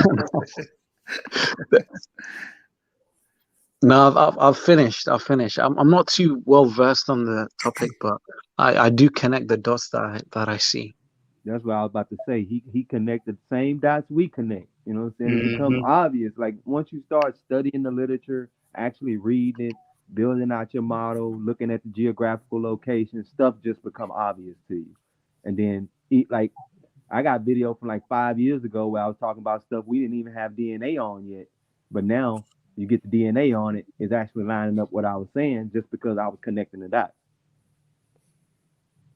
Yeah, DNA, science is your friend. I know a lot of people try to separate religion and science and DNA, but isn't all knowledge from God, you know? So to be willfully ignorant when you've got these resources in front of you, you're just doing a disservice to yourself.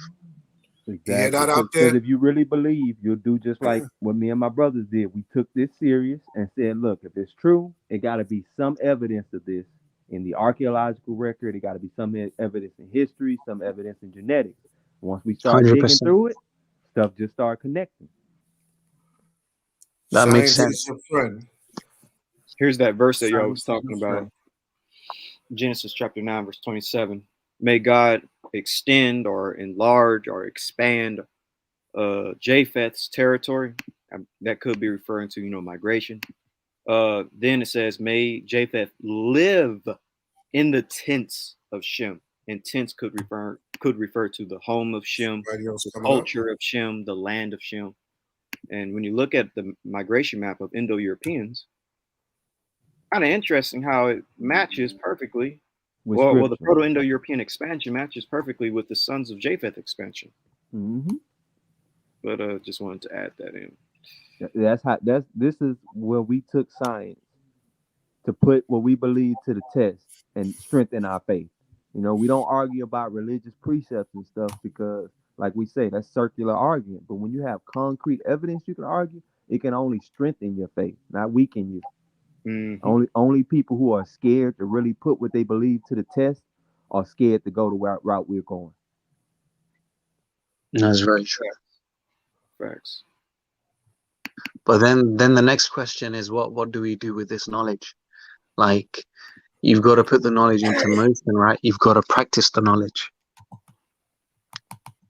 Well, when I was doing it, I was thinking more or less, our people don't really have a sense of their history. Like everything we've been taught was we was in West Africa, jumping in trees, hanging out in the bush until the white man came and saved us.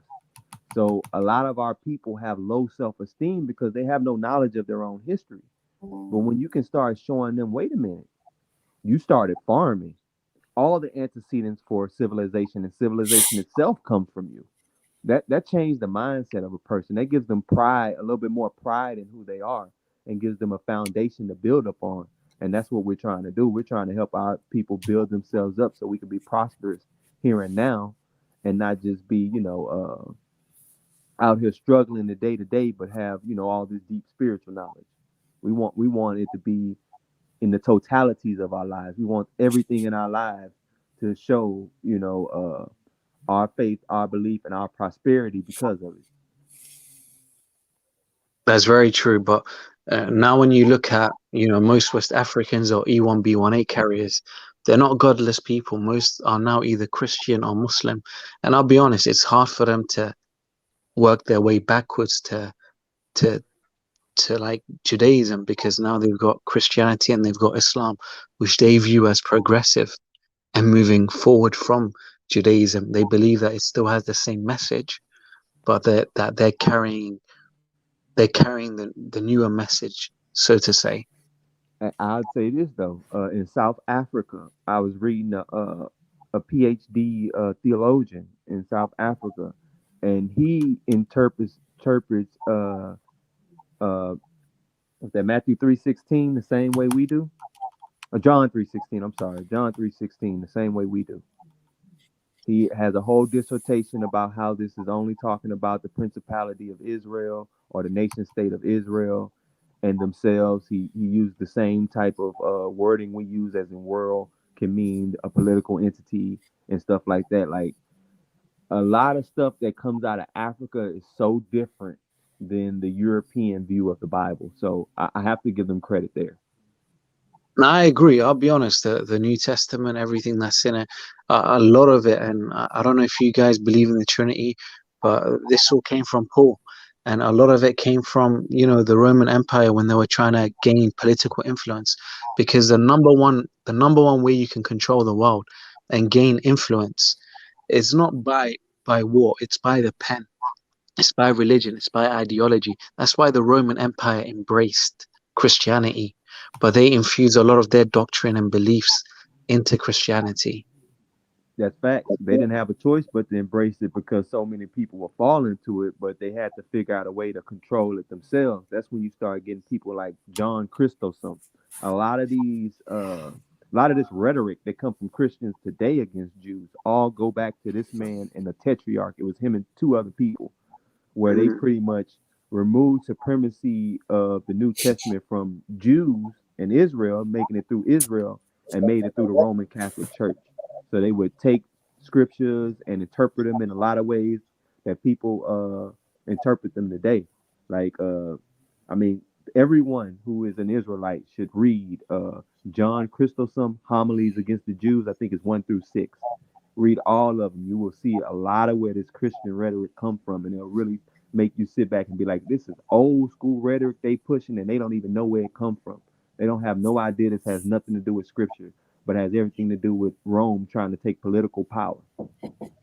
Exactly. It's a lot of Hellenistic influences, which came from the Romans and the Greeks.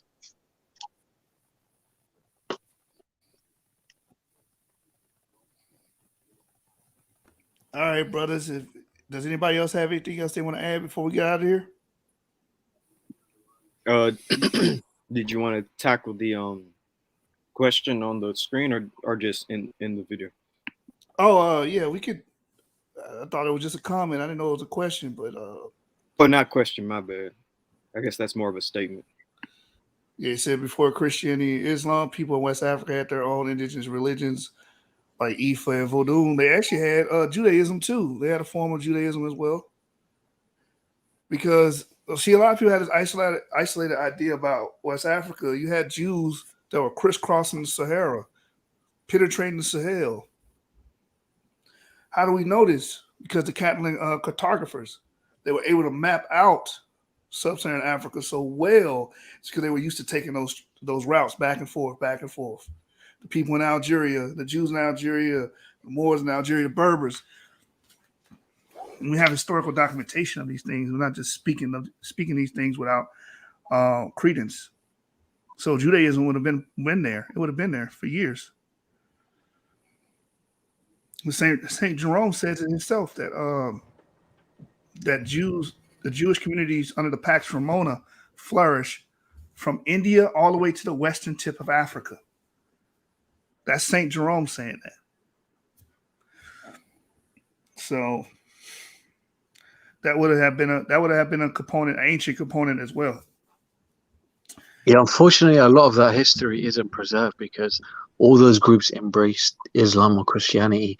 So even the traditions they used to have linked to Judaism, it's mixed in with their Islam and their Christianity. So it's kind of hard to tell because a lot of it is interlinked. Yes, that is true. A lot of them are just Jews. It's like to this day, you got people in Timbuktu, the Sakor.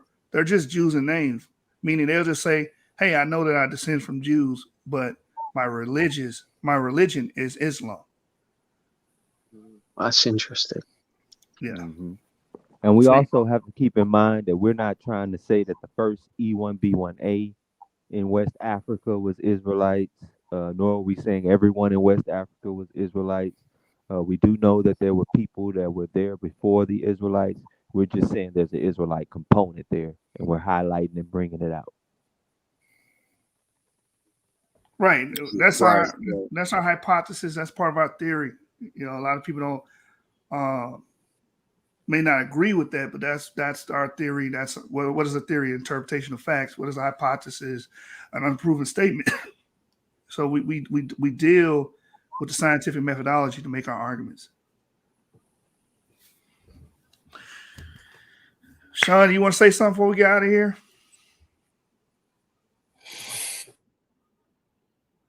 Nah, we pretty much covered everything, bro. Yeah. Yeah.